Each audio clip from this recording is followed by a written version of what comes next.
اعوذ باللہ السمیع العلیم العظیم الحفیظ بوجہ الکریم وسلطانہ القدیم من الرجس الخبیث المخبث الشیطان اللعین الرجیم وقبیلہ ونفخہ ونفسہ وہمزہ بسم اللہ الرحمن الرحیم۔ تمام نبیوں کے سردار حضرت محمد صلی اللہ علیہ وآلہ وسلم اور تمام مذاہب کے سردار دین اسلام کے پیروکاروں، سلام علیکم طبتم، برکتیں اور رحمتیں آپ کے اوپر۔ ھذا رحمت من ربی، آج ہماری گفتگو جو ہے وہ 3 پر پہنچ گئی۔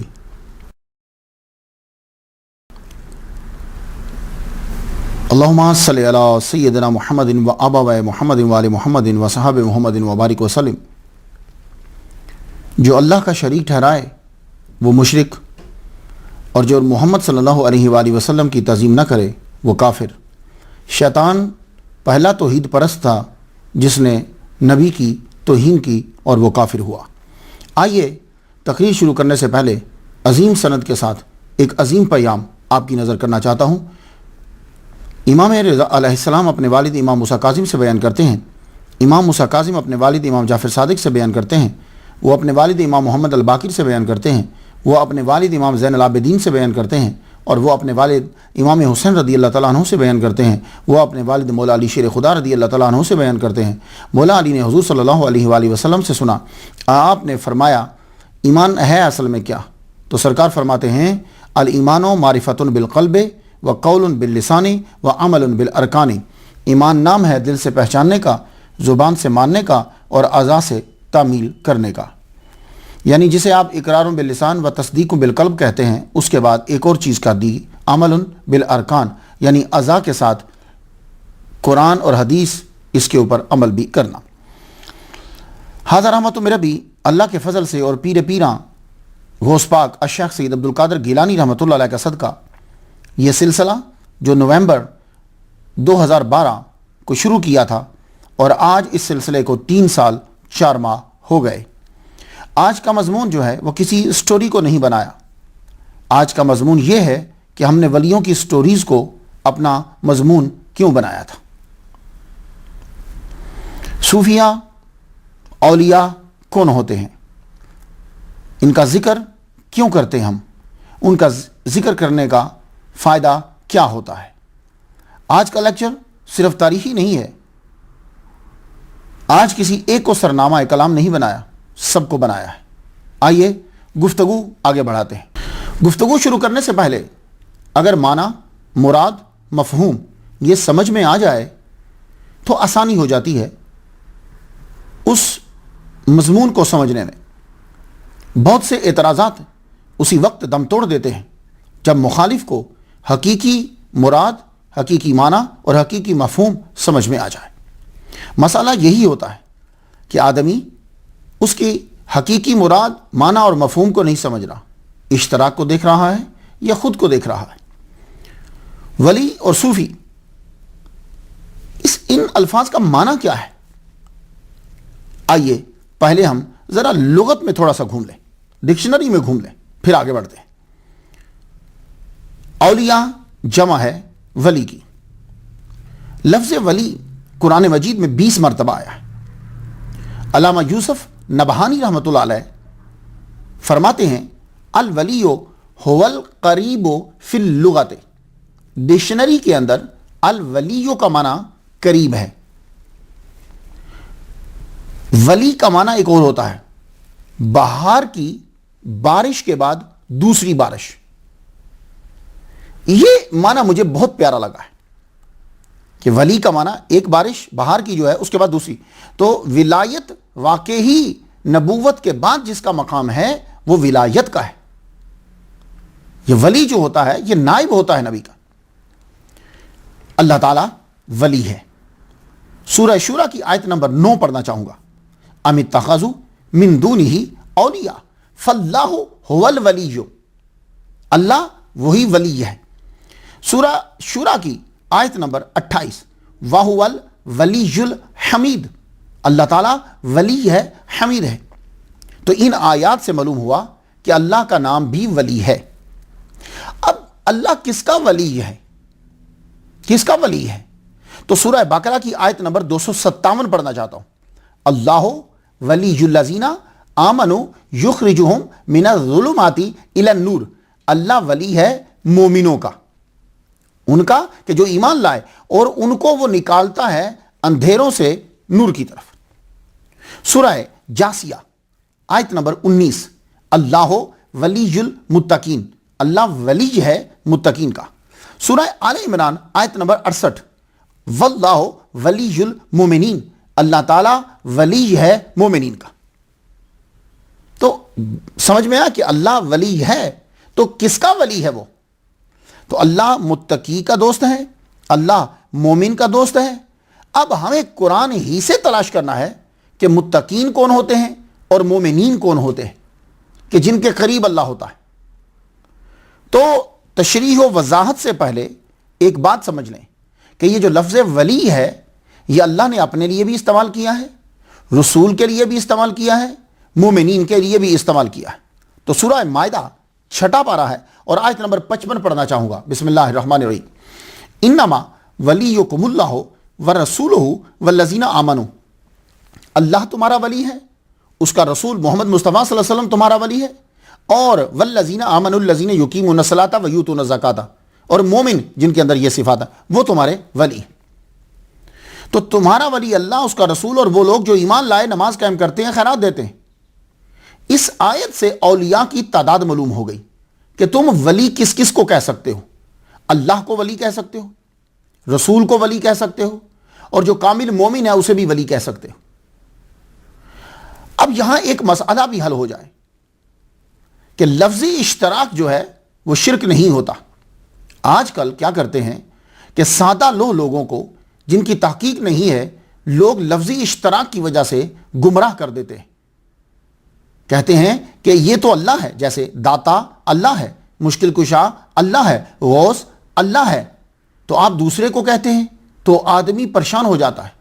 تو ایک بات یاد رکھیے گا، لفظی اشتراک جو ہوتا ہے وہ شرک نہیں ہوتا۔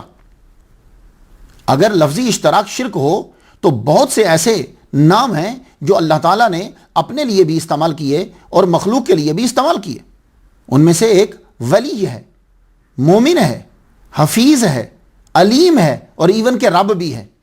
یہ لفظ رب جو ہے یہ بھی قرآن مجید کے اندر سورہ یوسف کے اندر مخلوق کے لیے استعمال کیا ہے، اور کس کی زبان سے ادا ہو رہا ہے؟ وہ نبی ہے، یوسف علیہ السلام ہے۔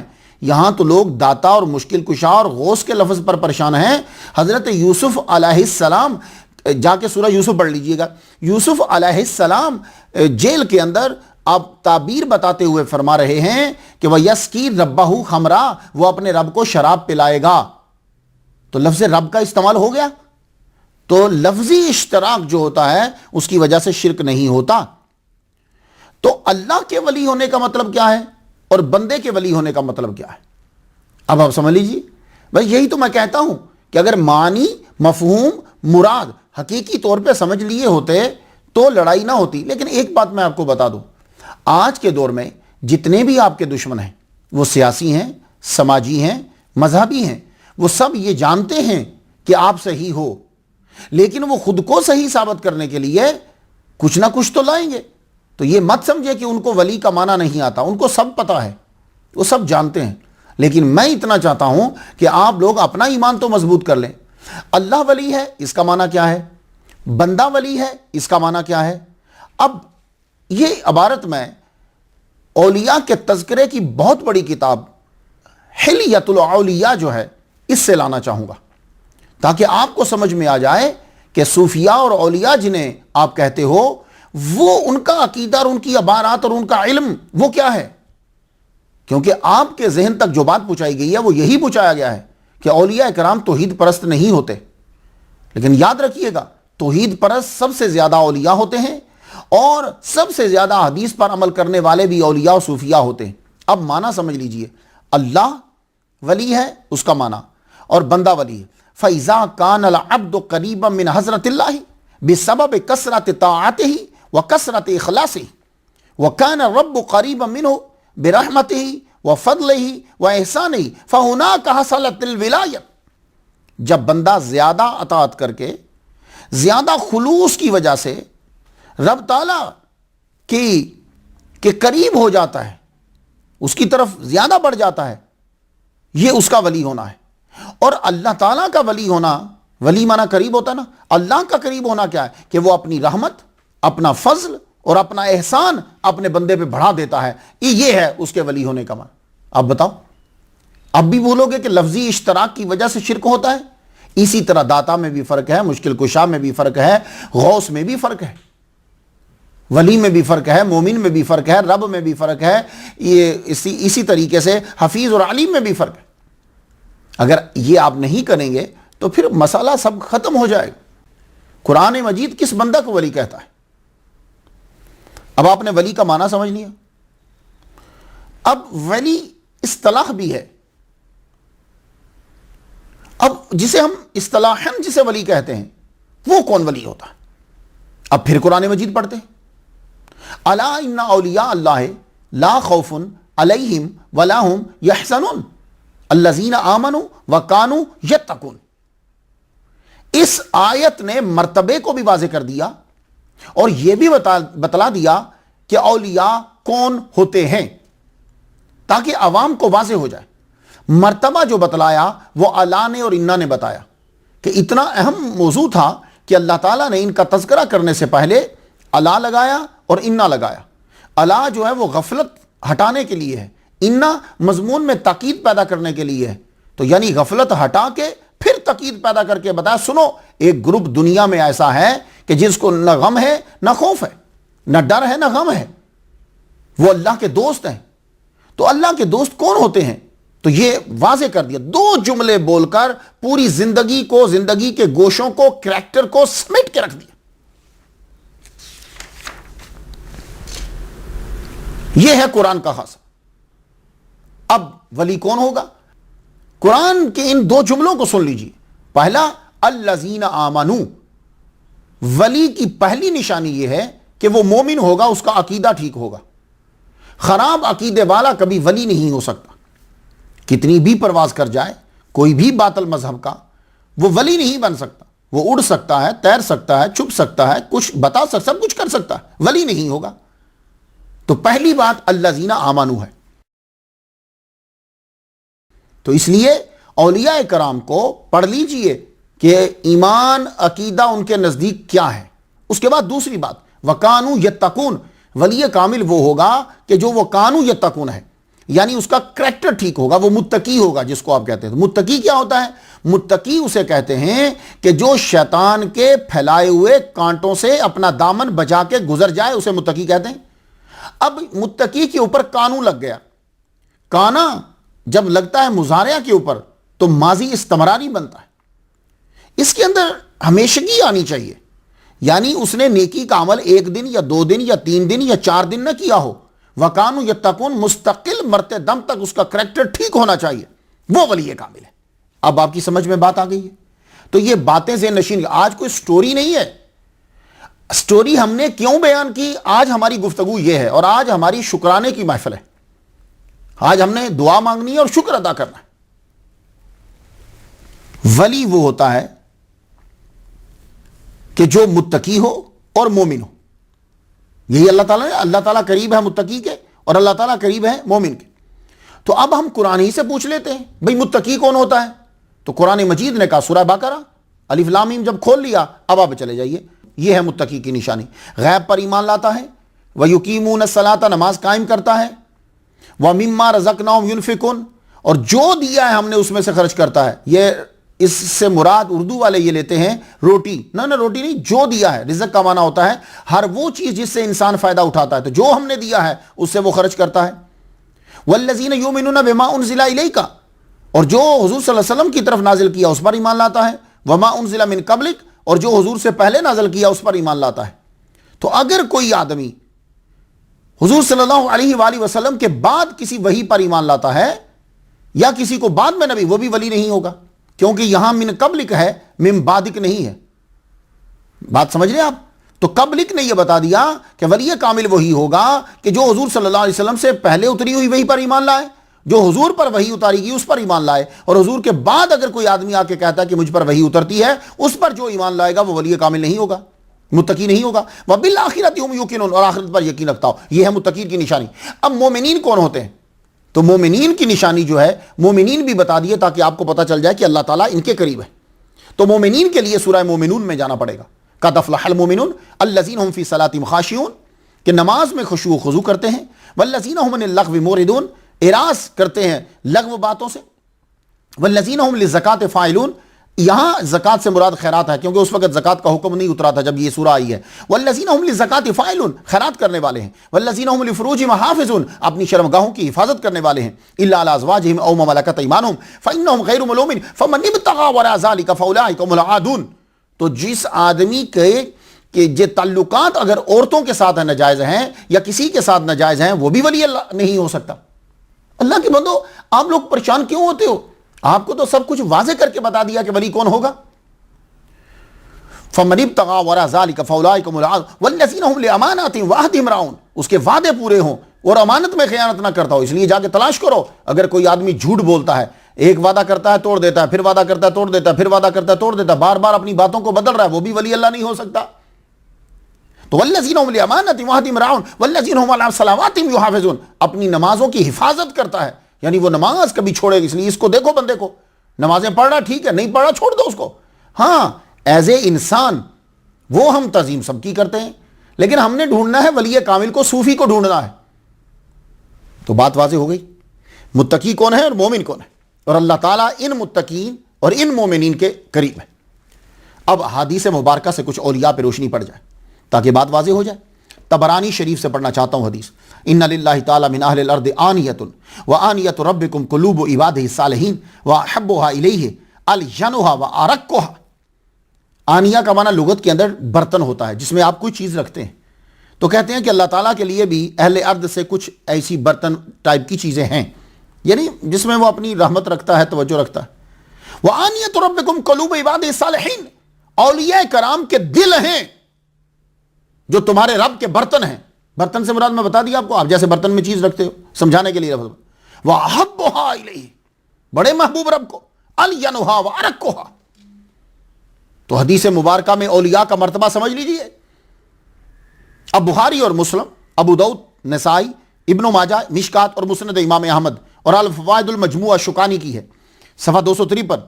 ان من عباد اللہ, اللہ کے کچھ بندے ایسے ہیں, من لو اقسم علی اللہ لابرہ. ویسے تو اللہ کے سب بندے ہیں نا بھائی, بندے تو سارے اسی نے پیدا کیے نا سارے, لیکن کچھ بندے ایسے ہیں کہ جو ولی کامل بن جاتے ہیں. ان کی نشانی کیا ہے؟ لو اقسم علی اللہ لابرہ, اگر اللہ تعالیٰ پر وہ قسم, اللہ پر بھروسہ کرتے ہوئے اس پر قسم دے ڈالے تو لابرہ, اللہ ضرور بھر ضرور پوری کر دیتا ہے. کچھ سمجھ آ گئی آپ کو؟ ایسے نہیں اولیاء کرام کے دروازے پہ جاتے تھے, ہم ان کو خدا نہیں سمجھتے. اور آج کے دور میں تو ہندو بھی ہٹتے جا رہے ہیں, عیسائی یہودی سارے توحید کر رہے ہیں, اور مسلمان کے ان کو خدا مانیں گے جا کے؟ نہیں, یہ چیز ہے جو ہمیں لے جاتی ہے کہ بھائی آپ لوگوں سے تو کہاں ہوا ہے, آپ کی ولایت ثابت ہے. آپ دعا کیجئے. امام احمد بن حنبل کی الزہد, یہ الزہد جو ہے کتاب الزہد تو سب نے تقریباً لکھا ہے, لیکن الزہد آپ کی کتاب بڑی مشہور ہے.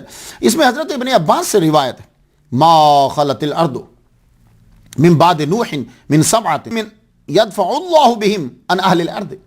حضرت نوح علیہ السلام کے بعد دنیا کبھی خالی نہیں ہوئی 7 اولیاء کرام سے, کہ جن کی وجہ سے اللہ تعالیٰ زمین سے آفات کو دور رکھتا ہے. یعنی جو مصیبتیں ٹلتی ہیں ان کی وجہ سے, مصیبتیں آتی ہیں ہماری وجہ سے, ٹلتی ہیں ان کی وجہ سے. مسلم شریف میں ایک حدیث, ربع الشعث اخبر مدفون بالابواب, مدفون بالابواب لا یوبہ لہ لو اقسم علی اللہ لا برہ. بہت سے پراگندہ سر, غبار آلودہ دروازوں پہ دھکے دیے جانے والے, جنہیں کوئی حیثیت نہیں دی جاتی, اگر اللہ پر اعتماد کر کے کسی بات پہ قسم اٹھا لے تو اللہ تعالیٰ ضرور پوری کر. یہ مسلم شریف میں ولیوں کی شان ہے, صوفیہ کی شان. سئل رسول اللہ صلی اللہ علیہ وسلم, اولیاء اللہ کون ہے یا رسول اللہ؟ والذین اذا رؤوا ذکر اللہ. حضور صلی اللہ علیہ وسلم نے فرمایا کہ جب تم انہیں دیکھو تو تمہیں اللہ یاد آ جائے, تم اللہ کا ذکر کرنے لگ جاؤ. ان کا اپنا مقام کیا ہے کہ تم انہیں دیکھو تو تم ذکر کرنے لگ جاؤ. ابن ماجہ کی ایک حدیث پڑھنا چاہتا ہوں تاکہ اولیاء کی شان واضح ہو جائے. حدیث 4104 نمبر ہے. معاذ بن جبل رضی اللہ تعالیٰ عنہ قال الا اخبرک ان ملوک الجنت قلت بلا یا رسول اللہ. فرمایا قال رجل ضعیف مستضعف ذو تمرین لا یوبہ لہ لو اقسم علی اللہ لا برہ.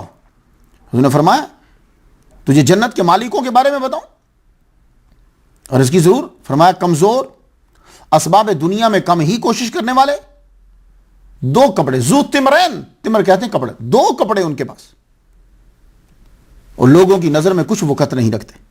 مگر اللہ تعالیٰ کہ ہاں کیا وقت ہے، قسم اٹھا دیں تو لا ابرہ، اللہ تعالیٰ اسے ضرور پوری فرما دیں. حضرت انس بن مالک رضی اللہ تعالیٰ عنہ، یہ حدیث آپ کی نظر کرنا چاہتا ہوں، اور بھی کتابوں کے اندر ہے، حلیۃ الاولیاء کے اندر بہت سی ڈیٹیل بیان کی، آپ پڑھیے گا اسے. ابدال کا ذکر کیا کہ جب ان میں سے ایک مر جاتا ہے، وقت ذکر الابدال فقال كلما مات منه واحد ابدل الله مكانه من المؤمنين واحدا بهم يحيي الله الموتى وبهم يصرف الله الآفات عن الارض وبهم يميت الله الاحياء وبهم يسوق الله الماء الى الارض. فقالوا يا رسول الله فما به نالوا ذلك بالصوم وبالصلاه والذي نفسي بيده ما نالوها بصوم ولا بصلاه ولكن نالوها بسخاء الانفس وصدق الحديث وسلامه الصدور وسلامه الصدور. بھائی ابدال کا جب ذکر فرما دیا تو فرما رہے ہیں کہ جب کوئی ایک بدل مر جاتا ہے تو پھر کیا ہوتا ہے کہ اس کی جگہ اللہ تعالیٰ دوسرا لے آتا ہے. اور یہی اولیاء ہیں کہ جن کے صدقے سے اللہ تعالیٰ مردوں کو زندہ کر دیتا ہے، اللہ تعالیٰ جو ہے وہ زمین سے آفات کو دور کر دیتا ہے. اور یہی ہیں کہ جن کی وجہ سے اللہ تعالیٰ بارش برساتا ہے.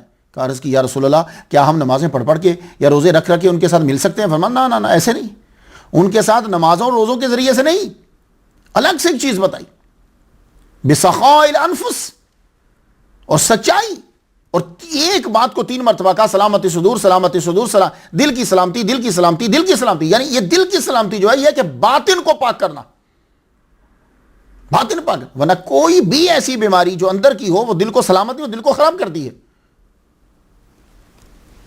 اور اولیاء جو ہیں، صوفیاء جو ہیں، یہ قیامت کے دن رشک انبیاء ہوں گے. ان من عباد اللہ ما هم بانبیاء ولا شہداء یغبطہم، یہ اگر باب فتح یفتح سے پڑھیں تو یغبطہم الانبیاء، رشک کریں گے، وشہداء، شہداء رشک کریں گے یوم القیامت بمکانہم، ان کے مرتبے سے، من اللہ عز و جل، جو اللہ کی طرف سے انہیں ملا. فقال رجل من هم، ایک آدمی نے پوچھا وہ کون ہے؟ وما اعمالهم لعلنا نحبهم، اعمال کیا ان کے، شاید ہم ان سے پیار کریں. یتحابون بروح اللہ من غیر رحم بینہم، بھئی ان کی جو محبت آپس میں ہوتی ہے اس وجہ سے نہیں ہوتی کہ کنشپ ہے، اس وجہ سے نہیں ہوتی کہ ان کو مال کا لالچ ہے. واللہ ان وجوہہم لنور، ان کے چہرے پہ نور، وانہم لعلی منابر من نور، نور کے ممبروں پہ. لا یخافون اذا خاف الناس، جب لوگوں کو ڈر ہو انہیں ڈر نہیں ہوتا. یحزنون، اور وہ غمگین نہیں ہوتے. اذا حزن الناس، جب لوگ غمگین ہوتے. پھر حضور صلی اللہ علیہ وسلم نے پڑھا الا ان اولیاء اللہ لا خوف علیہم ولا هم یحزنون. حدیث میں ولیوں کی شان، مسلم شریف کتاب الزہد سے ایک حدیث، ان اللہ یحب العبد التقی الغنی الخفی، اللہ تعالیٰ پسند کرتا ہے اس بندے کو جو متقی ہے، اس بندے کو جس میں استغنا ہے، اس بندے کو جو گوشہ نشینی اختیار کرتا ہے.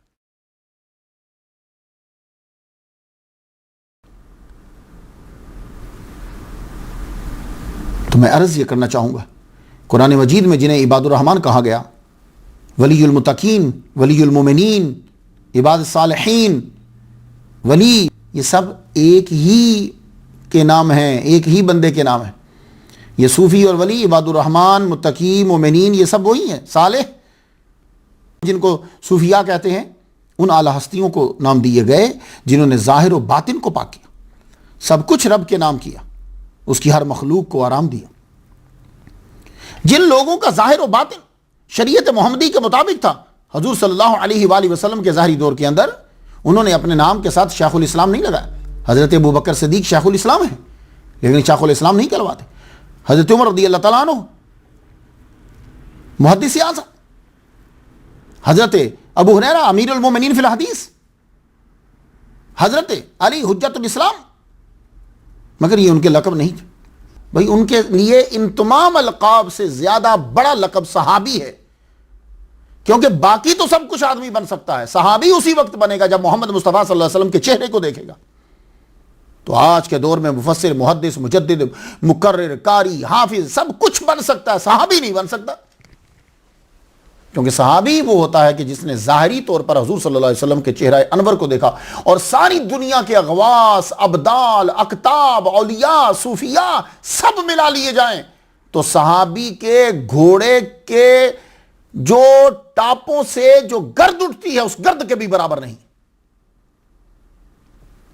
تو بھائی کہاں پھر رہے ہو؟ تو صحابی کو اس لیے صحابی اپنے نام کے ساتھ صوفی نہیں لکھاتے تھے، شیخ الاسلام، مجدد، حالانکہ وہ یہ تھے مجدد، وہ مجتہد تھے، لیکن یہ القاب انہوں نے اپنے ساتھ۔ تو اس لیے کوئی آپ سے اعتراض کرے کہ جی جناب وہ کیوں نہیں صوفی کہلواتے تھے، کو بھائی وہ کچھ بھی نہیں کہلواتے تھے، ان کو فخر تھا اس بات پہ کہ وہ صحابی ہیں۔ تو جن کا ظاہر و باطن پاک تھا حضور کے ظاہری دور میں وہ صحابی کہلواتے تھے، پھر حضور کے ظاہری دور کے بعد جن کا ظاہر و باطن پاک ہوا اور صحابہ کو دیکھا وہ تابعی کہلوائے، پھر تابعی کے بعد جو وہ لوگ کہ جن کا ظاہر و باطن پاک تھا، اب مسئلہ ہو گیا، بڑے بڑے لوگ زاہد بن گئے، بڑے بڑے عابد بن گئے، اور ظاہر تو ان کا ٹھیک تھا، سماجی تقاضے تھے، باطن گندا تھا ان لوگوں کا کہ یہ آدمی ایسے پیدا ہو۔ اب پھر وہ لوگ تابعین کے بعد لوگوں کے لیے ظاہر و باطن کو شریعت محمدی کے مطابق بنانا بڑا مشکل ہو گیا تھا۔ کیوں؟ بھائی صحابہ کے لیے تو اس لحاظ سے آسان تھا کہ ہر وقت نظر مصطفیٰ 5 وقت ان کے اوپر پڑتی تھی، ان کے لیے آسان تھا ظاہر و باطن کو پاک کرنا۔ میرے نبی کی نظر ہی جو ہے وہ کام کر رہی تھی، تمام مجاہدے ریاضتوں سے بچا کے رکھا ہوا تھا، وہ نظر کرتی تھی، پاک کر دیتی، وَيُزَكِّيهِمْ۔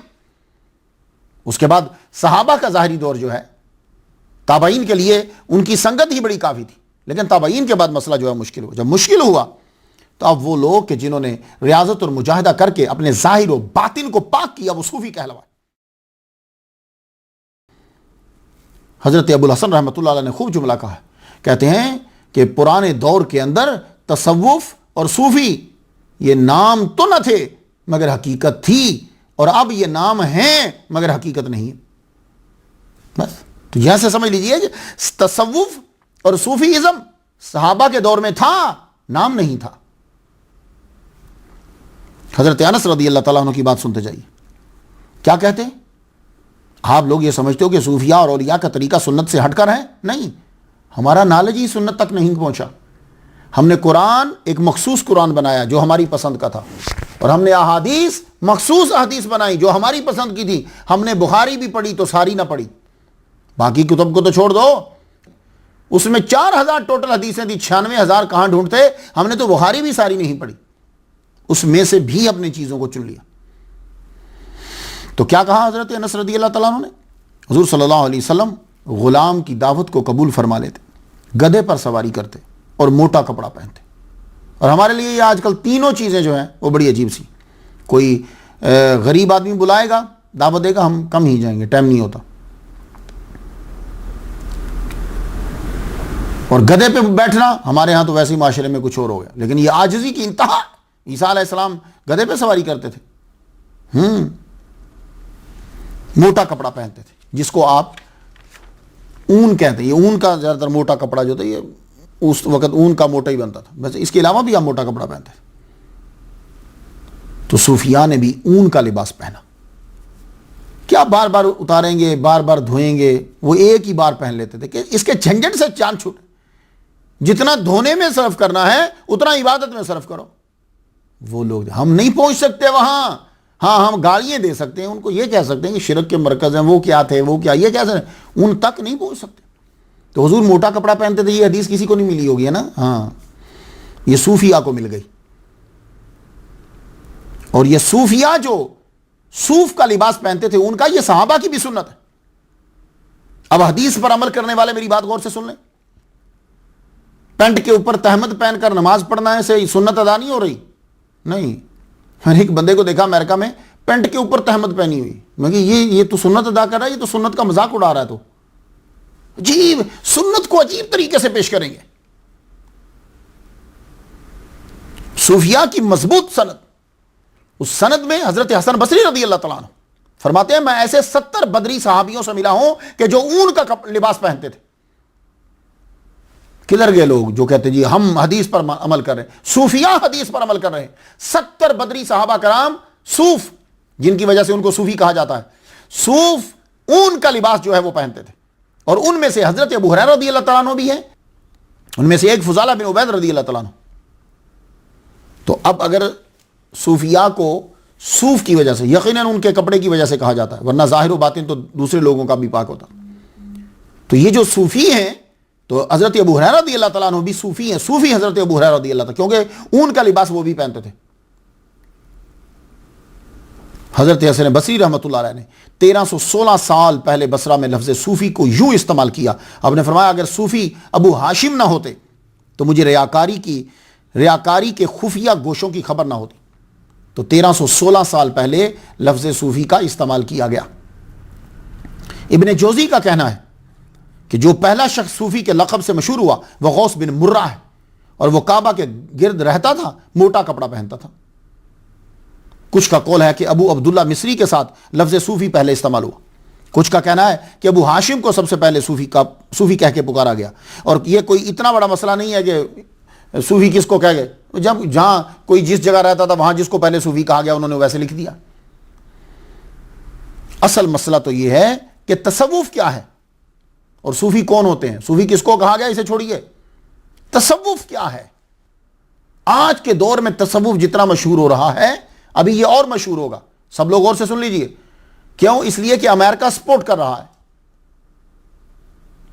اور بہت سارے لوگ جو ہیں وہ اس کے اندر اب آ رہے ہیں. تصوف کے اندر اس میں پروٹیکشن ہے، اعتراضات کم ہیں، اور آدمی جو چاہے اپنی منمانی کر سکتا ہے، پکڑنے والا کوئی نہیں ہے.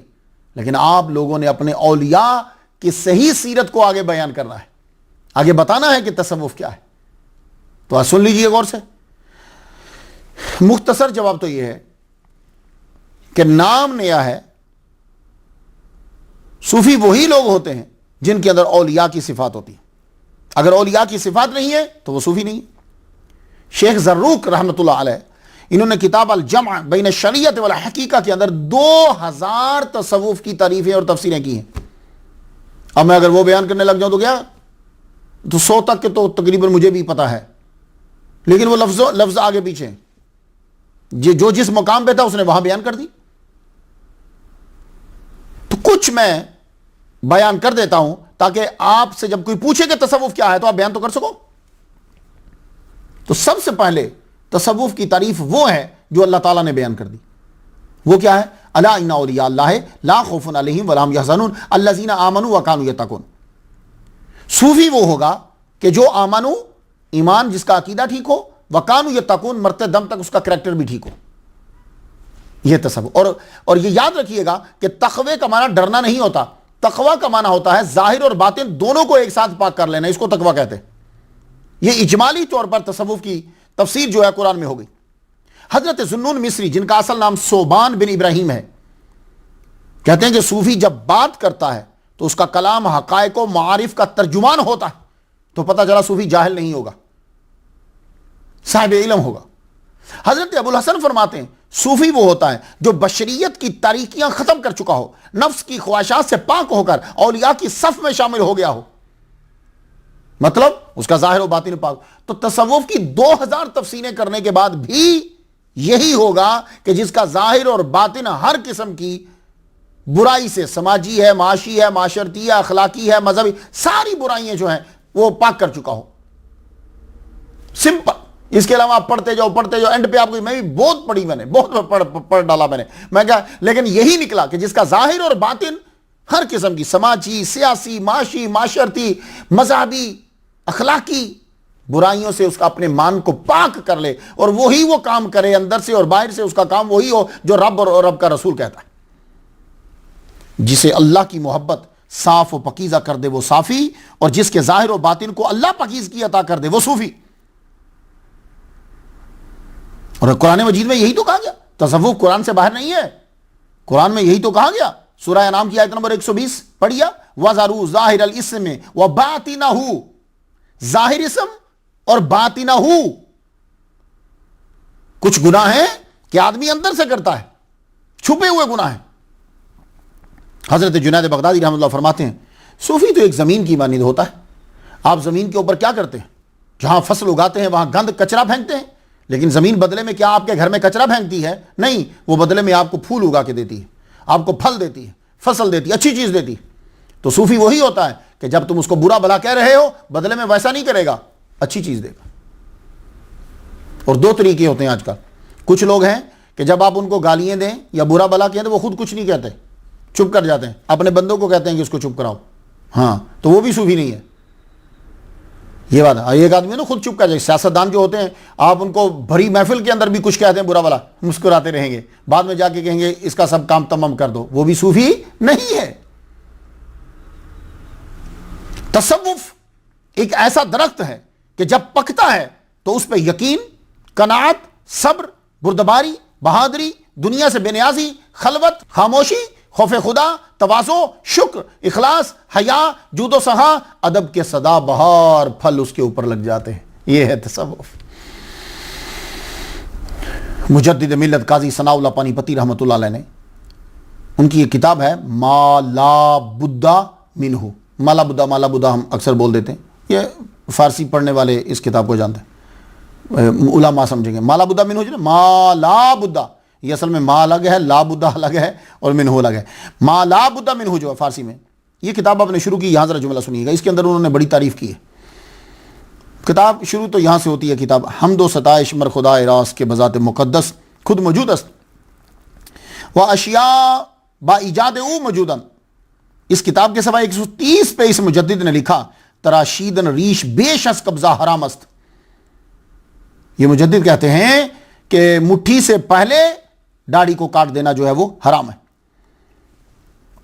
تو صوفیاء کے متعلق انہوں نے اسی کتاب کے اندر ایک چیپٹر کتاب الاحسان کا ہے، اس میں کیا لکھتے ہیں ذرا یوں لکھا ہے، اصدق اللہ تعالی این ہما کے گفتہ شد صورت ایمان و اسلام شریعت است۔ ایمان اور اسلام کی صورت کیا ہے؟ شریعت ہے۔ وہ مغز و حقیقت اون در خدمت درویشہ باید، حقیقت اور مغز کیا ہے؟ وہ اولیاء کی، درویشوں کی، صوفیاء کی خدمت میں بیٹھنا، ان کی صحبت کو اختیار کرنا، ان کی خدمت کرنا۔ خیال نبایت کرد کہ حقیقت خلاف شریعت است کہ این سخن جہل و کفر است بلکہ ہمیں شریعت است کہ در خدمت درویش۔ آخر میں کہا کہ شریعت ہی یہ ہے کہ اولیاء کرام کی خدمت میں رہنا۔ تو حالانکہ یہ بڑے سخت ہیں، قاضی ثناء اللہ پانی پتی یہ مجدد گزرے ہیں، بڑے سخت قسم کے ہیں، لیکن اولیاء کی تعریف کر گئے کہ صورت ایمان و اسلام شریعت ہے اور مغز اس کا کیا ہے؟ اولیاء اور صوفیاء کی محفل اور خدمت اختیار کرنا۔ علامہ فخر الدین رازی رحمۃ اللہ علیہ آج سے 712 سال پہلے صوفی کے متعلق فرمایا، صوفی اللہ تعالیٰ کی طرف سے التفات کو حاصل دین سمجھتا۔ امام غزالی رحمۃ اللہ علیہ نے علم کے تمام شہروں میں جی بھر کے گھومنے کے بعد تصوف کے دروازے پہ دستک دی، دروازہ کھلا، داخل ہوئے، حقیقت کھلی تو پھر کھل کر لکھا۔ فرماتے ہیں القول فی طریق صوفیہ، پوری ہمت کے ساتھ، کیا جملہ انہوں نے کہا؟ میں اپنی پوری ہمت کے ساتھ تصوف کی طرف متوجہ ہوا اور یہ جانا کہ تصوف علم و عمل کا نام ہے۔ یہ علامہ امام غزالی مجتہد و مجدد یہ کہہ رہے ہیں، فرماتے ہیں کہ مجھ پر یہ واضح ہوا کہ تصوف کیا ہے؟ تصوف علم اور عمل کے مجموعے کا نام ہے۔ اب یہ بہت سادہ طریقے سے سمجھا رہا ہوں لفظ، کہ آپ کہیں دھوکہ نہ کھا جائیں کہ صوفی کون ہے، تصوف کیا ہوتا ہے۔ ویسے تو کچھ نام تو ایسے عام ہوئے ہیں کہ اپنا مرتبہ ہی کھو گئے۔ اب ہر ایک کو تو صوفی ہے، صوفی کہہ دیتے ہیں ہر ایک کو۔ مولوی بہت بڑا نام ہوتا تھا، پھر مولوی عام ہو گیا۔ ملا پہلے بہت بڑا نام ہوتا تھا، پھر ملا گالی بن گیا، پھر مولوی گالی بن گیا۔ علامہ کسی کو لقب ملتا تھا، سارے علامہ ہو گئے، ہم جیسے بندے بھی جاہل علامہ ہو گئے۔ پھر شیخ بہت بڑا نام ہوتا تھا، سارے سب کو شیخ فی الاسلام ہو گئے سب۔ تو وقت کے ساتھ ساتھ کچھ اسی طرح صوفی بہت بڑا ٹائٹل تھا۔ یہ صوفی لفظ ولی کے ہم پلہ ہے، یہ بات یاد رکھیے گا۔ ولی عربی، وہ صوفی ان کے کپڑوں کی وجہ سے ان کو دیا گیا، بڑے دوسرے بھی اشتقاق بتائے گئے لیکن یہ زبردست ہے۔ تو تصوف پہ اور کچھ نہ بھی گفتگو کی جائے تو امام غزالی نے بات مکمل کر دی۔ بس امام غزالی کا جملہ کہہ دینا تصوف کے اوپر اور صوفی ازم کے اوپر اور صوفی کے بارے میں کہہ دینا، یہ جملہ کافی کیوں؟ اس لیے کہ آپ نے کوئی ایسا علم کا دروازہ نہیں جو کھٹکھٹایا نہیں، جو ان کے لیے کھلا نہیں، جس میں آپ نے سیر نہیں کی، تو آخر میں آپ نے سب کچھ چھوڑ دیا، صوفی ازم کو اپنا لیا امام غزالی نے۔ لوگ بخاری پڑھتے ہیں پر ساری نہیں پڑھتے، صوفیہ بخاری پڑھتے ہیں، ساری پڑھتے ہیں، بلکہ یہ بھی کوشش کرتے ہیں کہ جو امام بخاری نے 96,000 چھوڑ دی ہیں وہ بھی مل جائیں تاکہ نبی کی حدیثوں پر عمل ہو جائے۔ بخاری شریف کی پہلی حدیث کیا ہے آپ کو معلوم ہے؟ پہلی حدیث انما الاعمال بالنیات ہے۔ اس پر عمل کون کرتا؟ کوئی بھی نہیں کرتا سوائے صوفی آگے، کوئی بھی، ایون کہ مولوی تک نہیں کرتا۔ ملا، مولوی، علماء سو، کوئی بندہ اس حدیث کے اوپر کامل طور پر عمل کرتا ہوا نظر نہیں آ رہا، اسے بن ہی نہیں سکتی۔ اس حدیث کے اوپر کامل طور پر اگر کوئی عمل کرتا ہوا نظر آئے گا تو پوری دنیا میں ولی اور صوفی کرتا ہوا نظر آئے گا۔ چیلنج ہے میرا۔ صوفیہ جانتے ہیں کہ اس وقت تک اس حدیث پر عمل نہیں ہو سکتا جب تک حسد، کینہ، بغض، چغلخوری، لالچ، نفس امارہ کی اطاعت، ریاکاری باطن کے ساتھ ہے، عمل نہیں ہو سکتا۔ نیت ٹھیک کرو، باطن پاک کرو، تو صوفیہ جو ہیں باطن پاک کرنے میں لگ جاتے ہیں۔ پہلے شریعت پڑھی، پھر اس مرد کامل کی تلاش کی جو باطن کو دھونا جانتا ہے، اس کی بایعت کری، باطن پاک ہو گیا۔ کچھ مجاہدہ کبھی کرنا پڑتا ہے، ریاضت کرنی پڑتی ہے، وظائف کیے جاتے ہیں، اور جب پیر دیکھتا ہے کہ اب اس کا باطن پاک ہو گیا، اب اس کے اوپر چیزیں اثر نہیں کریں گی، اب اسے اجازت دے دی جاتی، جاؤ اب تم لیڈر بن سکتے ہو، لشکر بنا سکتے ہو، خلافت دے دی، سر کے اوپر تاج، امامہ رکھ دی۔ یہ تھا اصل۔ کچھ نے ان کے الٹ کیا اور کچھ نے الٹا اعتراض کیا۔ یہ سمپل یہی تھا، بس صوفیزم میں یہی تھا۔ وہ اب پیر دیکھتا ہے کہ اس کے اندر کی چیزیں کیسے، باہر تو اس نے علم پڑھ لیا، سر کے امامہ رکھ لیا، بڑا جبہ پہن لیا، چل رہا، اندر کتنی گند اور خباثت ہے یہ معلوم۔ وہ ولی کامل جانتا ہے، جاؤ۔ اب وہ جانتا ہے کہ اس کا اندر ختم ہوگا تو کیسے ہوگا؟ لوگوں کے گھروں پہ، دروازوں پہ جا کے مانگ کے لاؤ۔ اب اس کی پکیزگی اسی میں ہونا تھی۔ کسی کو کہا نفل چھوڑ دے، کسی کو کہا نفل پڑھ۔ دیکھا، یہ وہ ولی کامل جانتا ہے۔ ہم لوگوں نے ظاہری اپنے مائنڈ، یہ کتابیں جتنی پڑھی ہیں نا، یہ ساری زبانی یاد کر کر اس کے اوپر بوجھ ڈال دیا۔ پہلے یہ میرے ٹیبل پہ پڑھی ہوئی ہے، میں نے ان کو پڑھ کر اپنے مائنڈ میں رکھ لیا، یہاں ڈال دیا، فائدہ کوئی نہیں۔ پہلے یہاں تھی، اب یہاں آ گئی، کیا فرق پڑا؟ تو ولی اور صوفی کیا کرتا ہے؟ وہ جب پڑھ لیتا ہے اب اندر کو پاک کرنے میں لگ جاتا ہے۔ تو صوفی، اس نے بخاری شریف کی پہلی حدیث پڑھی اور اس پہ جٹ گیا۔ انما الاعمال بالنیات، اعمال کا دار و مدار نیت پر ہے۔ اب میں نے اندر کو ٹھیک کرنا ہے۔ یہ کسی وقت بھی میری نیت خراب کر سکتا ہے، میرے عمل کو خراب کر سکتا ہے، کسی وقت بھی۔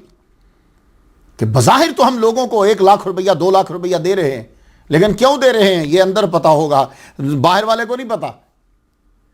اور یہ پیسے کہاں سے آئے ہیں یہ اندر صاف ہے تو پتا ہوگا، ورنہ اسے نہیں پتا۔ ہو سکتا ہے کہ اس بندے نے کسی کے لے کے تمہیں دیے ہوں، ہو سکتا ہے کہ اس آدمی نے چرس بیچی ہو سکتا ہے کہ اس آدمی نے لوگوں سے پیسے اکٹھے کر کے اپنے نام سے تمہیں دیے ہوں۔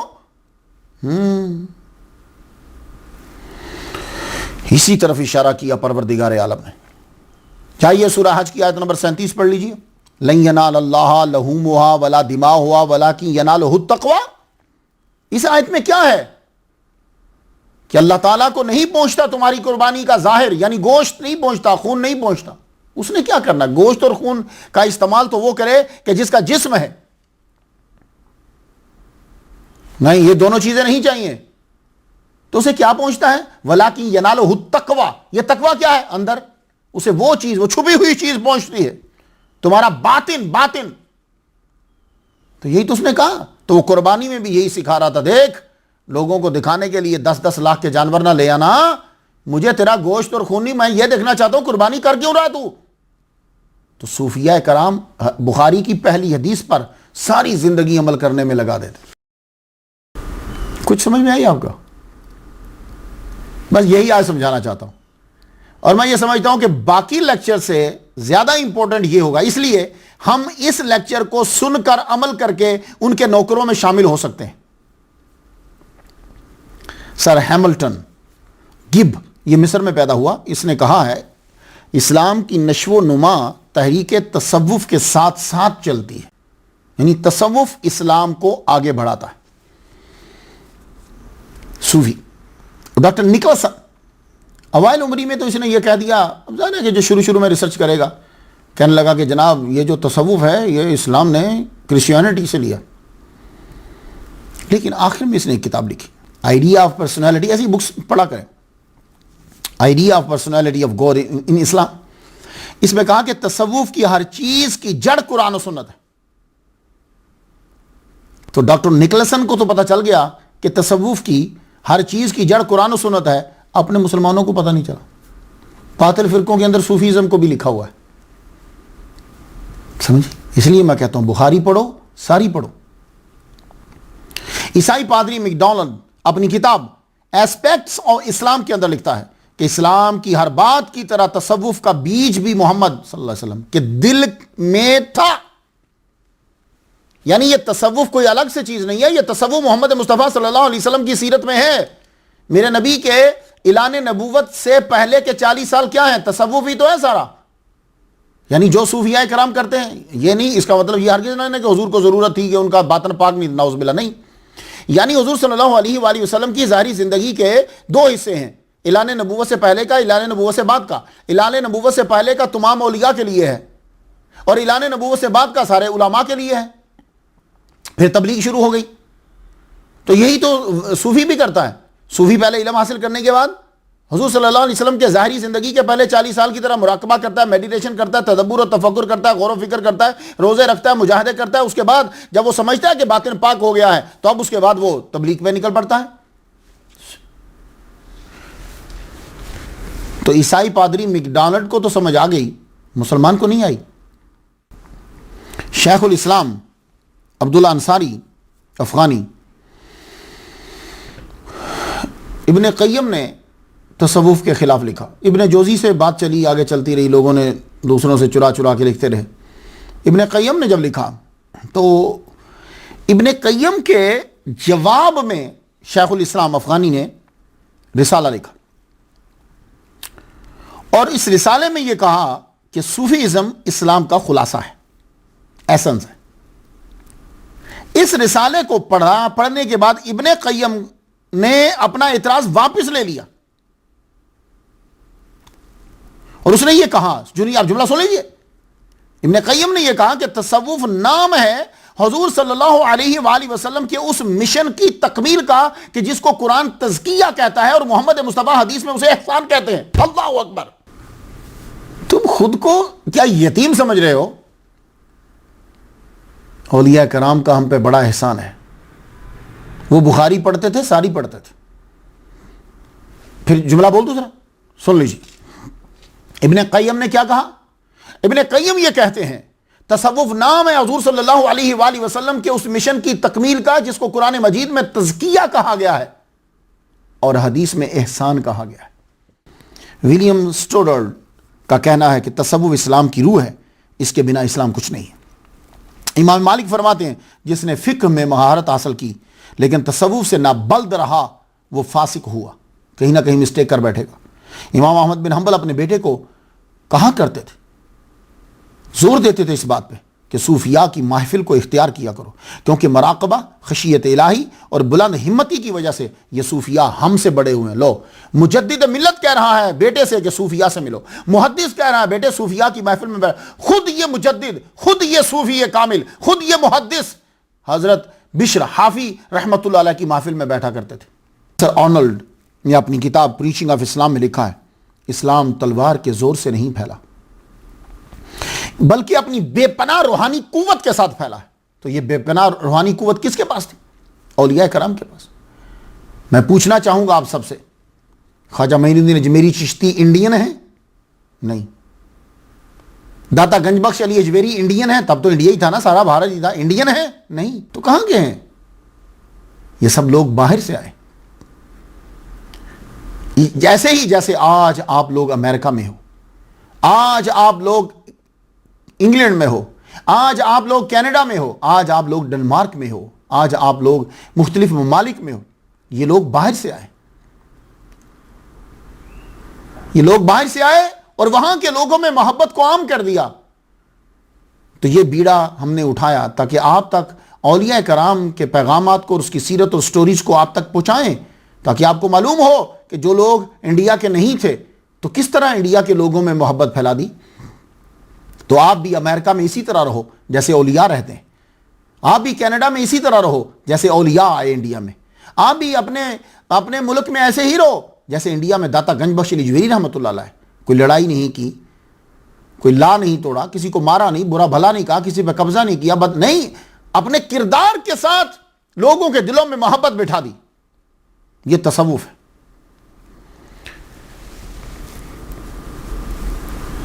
کشمیر کے اندر کس نے اسلام پھیلایا؟ ان کے اوپر میں تقریر کر چکا ہوں. سید شرف الدین عبد الرحمن، ان کی وجہ سے کشمیر پھر آگے مسلمان مسلمان مسلمان مسلمان. پہلے اتنے مسلمان کشمیر میں نہیں تھے، یہ ان کی وجہ سے ہیں. تغلق تیمور خان، جانتے ہو یہ مغلی جتنے تھے یہ کس کے ہاتھ پر مسلمان ہوئے؟ نہیں، ایک سادہ سا فقیر ولی کامل صوفی جو اون پہنتا تھا، ہاتھ میں ڈنڈا پکڑ کے دروازے پہ جا کے کہتا تھا کب کلمہ پڑھو گے، تم نے وعدہ کیا تھا. دیکھ رہے ہیں آپ کہ جنہوں نے مسلمانوں کی 2.5 لاکھ مسلمانوں کے کھوپڑیوں سے مینارہ بنا دیا، ان کے خیمے پہ کھڑے ہو کے کہہ رہے ہیں کب کلمہ پڑھو گے، میں دوبارہ آیا ہوں. 1,60,000 لوگوں نے اس ولی کامل صوفی شیخ رشید الدین رحمت اللہ علیہ کے ہاتھ پر کلمہ پڑھا. آج اولیاء اور صوفیاء کے مزارات کو کہتے ہو شرک کے گڑھ ہیں.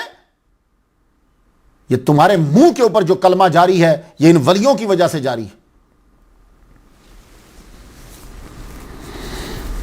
اولیاء اور صوفیاء کا بڑا مقام ہے، ان کا مقام ہم نے جانا ہی. ہم اپنے مولوی کی تو عزت کرتے ہیں، ذرا ایک چھوٹا سا جملہ سوشل میڈیا کے اوپر کوئی کسی کے مولوی کے بارے میں بول دے تو آگے سے جواب کیا آتا؟ آپ لوگوں کو شرم نہیں آتی؟ ایک عالم دین کے بارے میں بول رہے ہو. تیرے مولوی کے بارے میں کسی نے جملہ بولا تو تو نے اتنی بڑی لائن لکھ دی، ساتھ گالیاں بھی دے دی. تو یار تم سارے اولیاء کرام اور صوفیاء کرام کے بارے میں شرک شرک شرک بولتے رہتے ہو تو تمہیں کچھ بھی نہیں ہوتا. ہاؤ اولیاء کے مقام کو آج سمجھ لو اور ایک ایک جملہ یاد کرو. اولیاء کا مقام سب سے پہلے سورۃ فاتحہ بتاتی ہے. حیران ہوئے؟ چونکے؟ ہاں، خاص طور پر وہ سنیں کہ جو امام کے پیچھے بھی سورۃ فاتحہ پڑھتے ہیں اور وہی لوگ اولیاء کے خلاف بولتے ہیں. سورۃ فاتحہ لا صلاۃ الا بفاتحۃ الکتاب،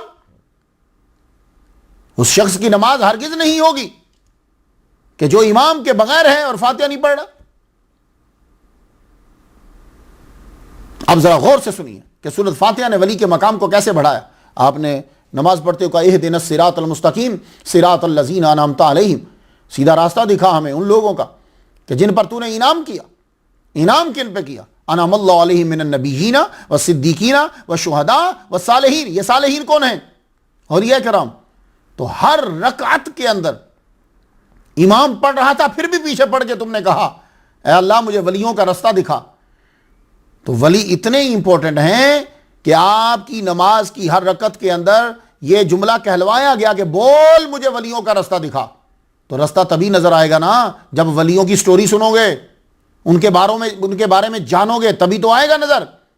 واہ، ہر رکعت میں ہر نماز میں تو یہ کہا کہ مجھے ولیوں کا راستہ دکھا، اور اس کے بعد جب باہر نکلے تو نہ ولی کی کرامت مانی، نہ ولی کو مانا، نہ ولی کے پہ جانے کو تسلیم کیا.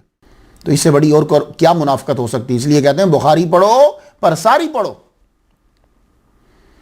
تو اہدنا الصراط المستقیم نے، اس لائن نے، انعمتا نے اولیاء کے درجے اور مقام کو بڑھا دیا. اب ایک اور آیت سن لو، سورہ کہف کی آیت نمبر 28. وہاں پھر اس آیت سے پھر ولیوں کا مرتبہ واضح ہوتا ہے. اللہ کیا کہہ رہا ہے اپنے نبی سے؟ وَاصْبِرْ نَفْسَكَ مَعَ الَّذِينَ يَدْعُونَ رَبَّهُمْ بِالْغَدَاةِ وَالْعَشِيِّ يُرِيدُونَ وَجْهَهُ وَلَا تَعُدْ عَيْنَاكَ عَنْهُمْ. محمد مصطفیٰ صلی اللہ علیہ وسلم اپنے آپ کو جوڑے رکھیے ان لوگوں کے ساتھ کہ جو صبح و شام اللہ تعالیٰ کا ذکر کرتے ہیں، اسے پکارتے ہیں، اور مقصد اس کا یریدون وجہہ، اس کی رضا ہوتا ہے. وَلَا تَعُدْ عَيْنَاكَ عَنْهُمْ، آپ اپنی نظر ان سے مت ہٹائیے. ہائے ہائے ہائے، اس سے بڑھ کر صوفیاء اور اولیاء کی، ذاکرین کی، صالحین کی شان اور کیا ہو سکتی ہے کہ رب تعالیٰ نے محمد مصطفیٰ صلی اللہ علیہ وآلہ وسلم سے یہ کہہ دیا کہ آپ جڑے رہیے، ان کے ساتھ رہیے. حضور سے کہا جا رہا ہے اسی لیے اولیاء کے چہرے منور ہوتے ہیں کہ نور ہمہ وقت ان کے ساتھ ہوتا ہے جو محمد مصطفیٰ صلی اللہ علیہ وسلم ہے. اور پھر وَلَا تَعُدْ عَيْنَاكَ عَنْهُمْ، آپ اپنی نظر ان سے مت ہٹائیے تو اولیاء اور صوفیاء کے اوپر نظر مصطفیٰ رہتی ہے۔ اللہ اکبر جل شانہ۔ تو اب آپ نے یہ فیصلہ کرنا ہے کہ قرآن کی یہ آیت منسوخ ہو گئی ہے تو قرآن قیامت تک ہے، تو پھر نبی وَاصْبِرْ نَفْسَكَ مَعَ الَّذِينَ يَدْعُونَ قیامت تک، اور وَلَا تَعُدْ عَيْنَاكَ، میرے نبی نظر نہیں ہٹا رہا، نبی کی نظر جو ہے وہ صوفیاء اور اولیاء کے اوپر ہے۔ یہاں سے بھی محمد مصطفیٰ صلی اللہ علیہ وآلہ وسلم کہ یہ جو یہاں سے بھی اولیاء اور صوفیاء کا جو ہے وہ مرتبہ واضح ہو گیا۔ تو جب نبی ان کے ساتھ ہے، نبی کی نظر ان پر ہے، تو سمجھ نہیں آتی کہ پھر دشمنی کس چیز کی ہے۔ آپ تو بہت قرآن پڑھتے ہو، کیا یہ آیت نظر سے نہیں گزری؟ پھر ایک اور آیت، سورہ انعام آیت نمبر 52، وَلَا تَطْرُدِ الَّذِينَ يَدْعُونَ رَبَّهُمْ بِالْغَدَاةِ وَالْعَشِيِّ يُرِيدُونَ وَجْهَهُ۔ ہائے ہائے، کچھ سیم ہی مفہوم ہے۔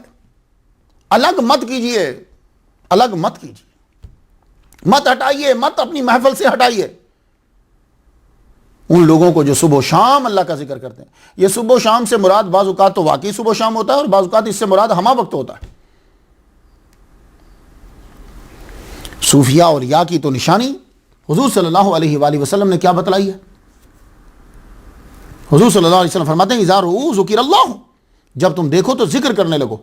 یعنی جن کو دیکھو تو تم ذکر کرنے لگو، تو خود ان کا اپنا عالم کیا ہوگا؟ تو ان کا اپنا عالم یہی ہے کہ وہ صبح و شام یعنی ہر وقت وہ خود ذکر کرتے رہتے ہیں، اور جب ان کو کوئی دیکھتا ہے تو وہ بھی ذکر کرنے لگ جاتا ہے۔ عبداللہ جان صاحب کے ساتھ ایک دفعہ میرا لیکچر ہوا پاکستان میں، سوڈیوال، ذکر شروع کیا، ارد گرد کے بندے بھی ذکر کرنے لگے۔ وہ ایک موری شریف والے ہوتے تھے، پیر معصوم، میں بچپن میں ان کو دیکھا، جامعہ سراجی انیمیا کا تب افتتاح ہوا تھا۔ وہ جب جاتے تھے ذکر کرتے ہو تو ذکر کرنے لگ جاتے، تو قریب کھڑے ہوئے لوگ بھی ذکر کرنے لگ جاتے۔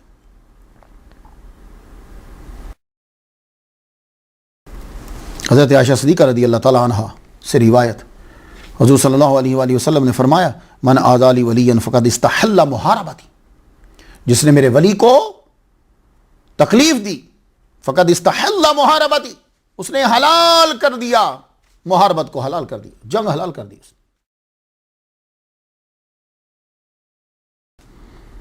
اب ابن ماجہ کی حدیث پڑھ لیجیے، ابن ماجہ کی حدیث نمبر 3978، وَإِنَّ مَنْ عَادَى لِلَّهِ وَلِيًّا فَقَدْ بَارَزَ اللَّهَ بِالْمُحَارَبَةِ إِنَّ اللَّهَ يُحِبُّ الْأَبْرَارَ الْأَتْقِيَّاءَ الْأَخْفِيَّاءَ، جس نے اللہ کے دوست سے دشمنی کی تو اس نے اللہ سے اعلان جنگ کیا۔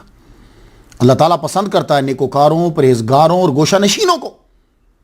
تو ابن ماجہ میں اولیاء اور صوفیاء کی کتنی تعریف کر ڈالی۔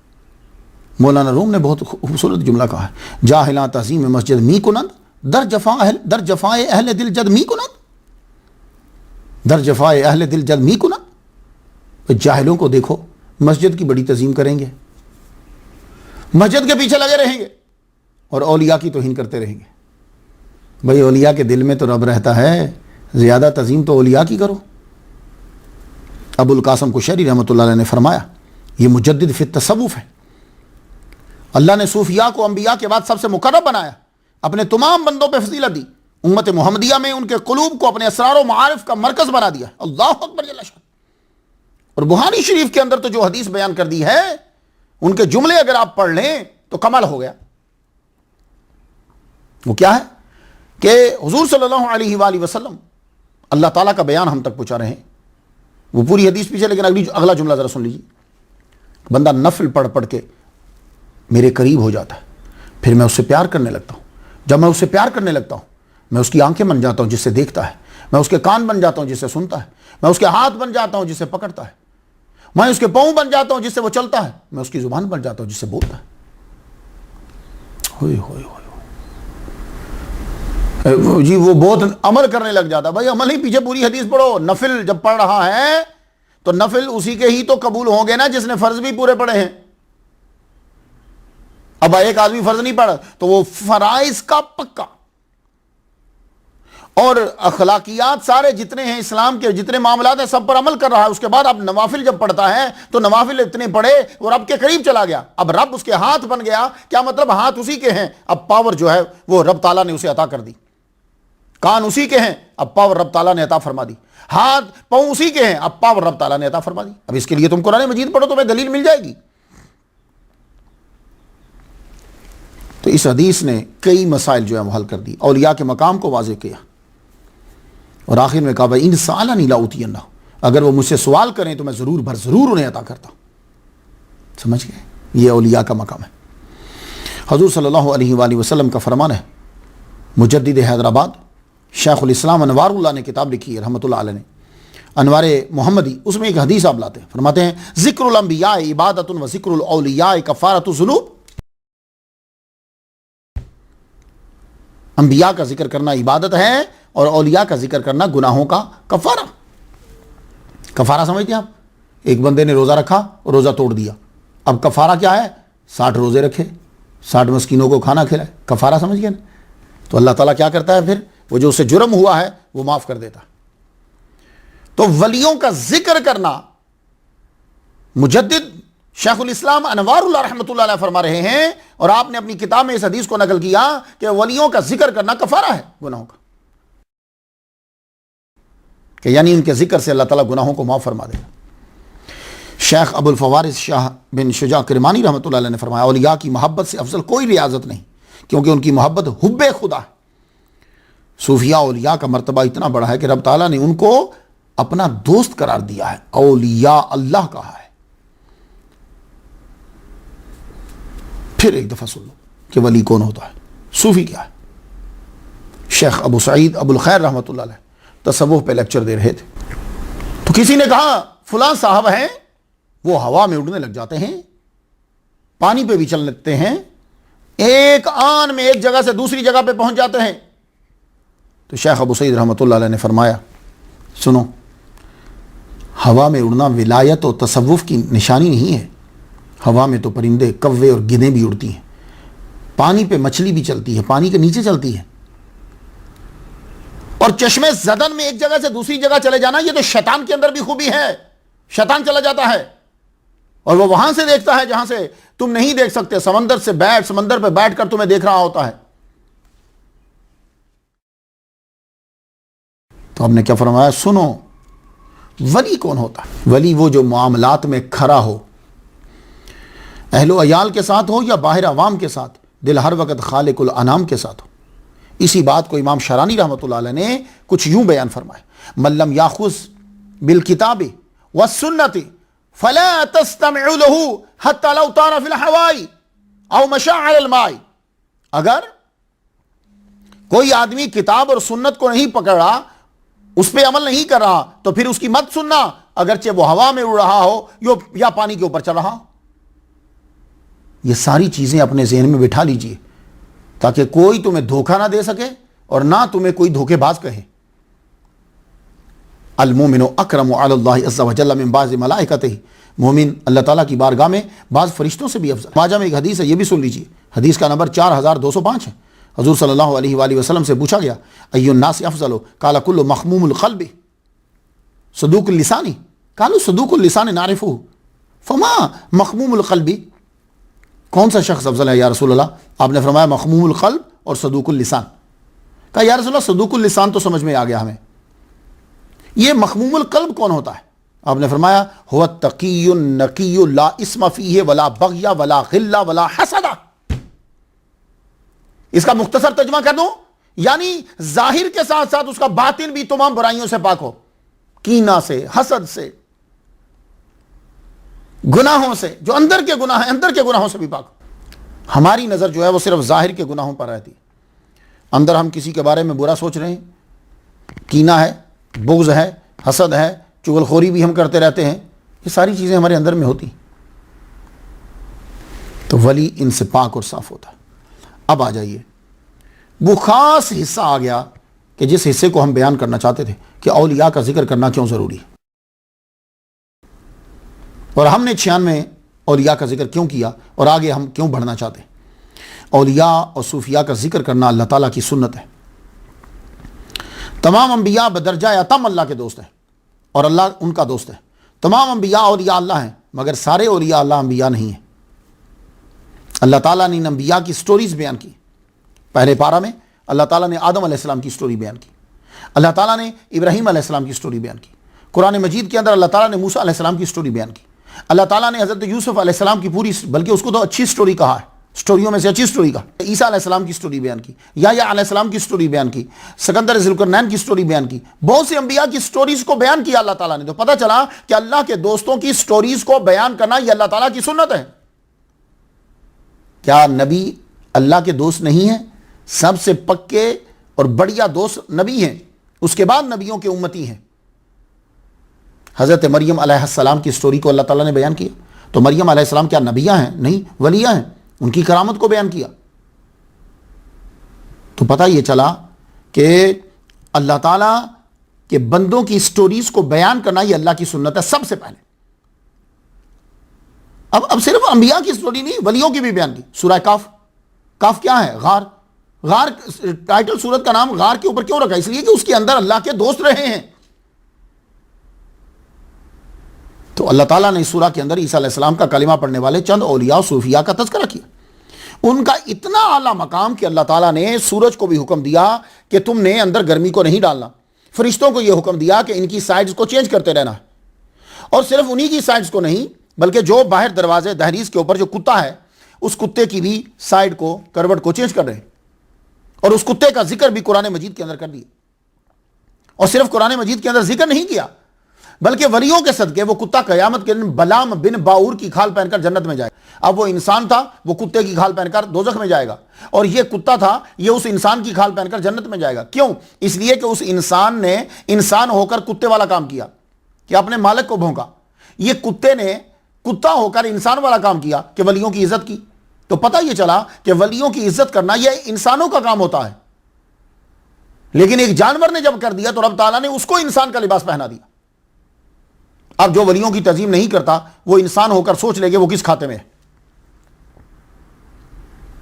تو اللہ تعالیٰ کے نبی نے محمد مصطفیٰ صلی اللہ علیہ وآلہ وسلم نے ان ولیوں کی یاد تازہ رکھنے کے لیے، میرے نبی نے یہ کہہ دیا کہ ہر جمعہ کو سورہ کاف پڑھا کرو، اس سے نور رہتا ہے۔ کیوں؟ کہ کم از کم 7 دن کے بعد تو تمہیں ولیوں کا ذکر یاد آ جائے، اور ولیوں کے ساتھ رہنے والے کتے کی یاد آ جائے، تاکہ تمہیں معلوم ہو کہ ولیوں کا مقام تو بڑا اعلیٰ ہے، ان کے کتوں کا مقام یہ ہے کہ قرآن کے اندر ان کا تذکرہ آ گیا۔ کبھی انشاءاللہ کریں گے ان کا ذکر۔ آصف ابن برقیہ کا ذکر قرآن مجید کے اندر آیا۔ حضرت سلیمان علیہ السلام کو جب ضرورت پڑی کہ تخت جو ہے وہ فوراً ملکہ بلقیس کے آنے سے پہلے یہاں پہنچے، میں نے اس کے وہ پورے علاقے کو دیکھا ہے، جب میں سلالہ میں گیا تھا نا مسقط میں، تو ملکہ بلقیس کے علاقے کو میں نے دیکھا کہ وہاں سے وہ تخت آ جائے۔ تو جب وہ ایک جن اٹھا تھا تو ہم نے کہا نہیں، تیری سپیڈ جو ہے وہ بہت دیر سے، کوئی اور؟ تو قال الذی عنده علم من الکتاب انا آتیک بہ قبل ان یرتد الیک طرفک ٹوینکلنگ ود ون آئی، آنکھ جھپکنے سے پہلے آپ کے سامنے لا کے رکھ دوں گا میں۔ کتنی زبردست سپیڈ بیان کی۔ تو سلیمان علیہ السلام کے امتی ولی کامل جس کے پاس کتاب کا تھوڑا سا علم ہے، اس کی طاقت کو تو مانتے ہو، اور غوث پاک عبد القادر گیلانی رحمۃ اللہ علیہ جن کے پاس قرآن مجید کا پورا علم ہے، جو نبی کی اولاد ہے، اس کی طاقت کو تسلیم نہیں کرتے۔ تو جب اللہ نے ذکر کیا تو وہ لوگ جو صوفیاء اولیاء میں سے مفسرین تھے، انہوں نے قرآن کی تفاسیر بیان کرتے ہوئے پھر ان کی سٹوریز کو بیان کیا، اور ان کی سٹوریز اتنی اچھی لگیں کہ بعض اوقات ان کو دوسری کتابوں سے لے کر ان کی سٹوریز کو جو ہے وہ مکمل کرنا پڑا، کہ یہ اس لیے کی تاکہ لوگوں کو پتہ چل جائے۔ آپ تفسیر روح البیان پڑھیں، آپ تفسیر روح المعانی پڑھیں، میرے استاد محترم شیخ الحدیث شیخ الاسلام مجدد علامہ غلام رسول سعیدی رحمۃ اللہ علیہ کی تبیان القرآن پڑھیں، آپ میرے دادا استاد مفتی احمد یار خان نعیمی رحمۃ اللہ علیہ کی تفسیر نعیمی پڑھیں آپ، تاکہ آپ کو معلوم ہو کہ مفسرین نے بھی اولیاء اللہ کی تفسیر جو ہے وہ تذکرے کی ہے۔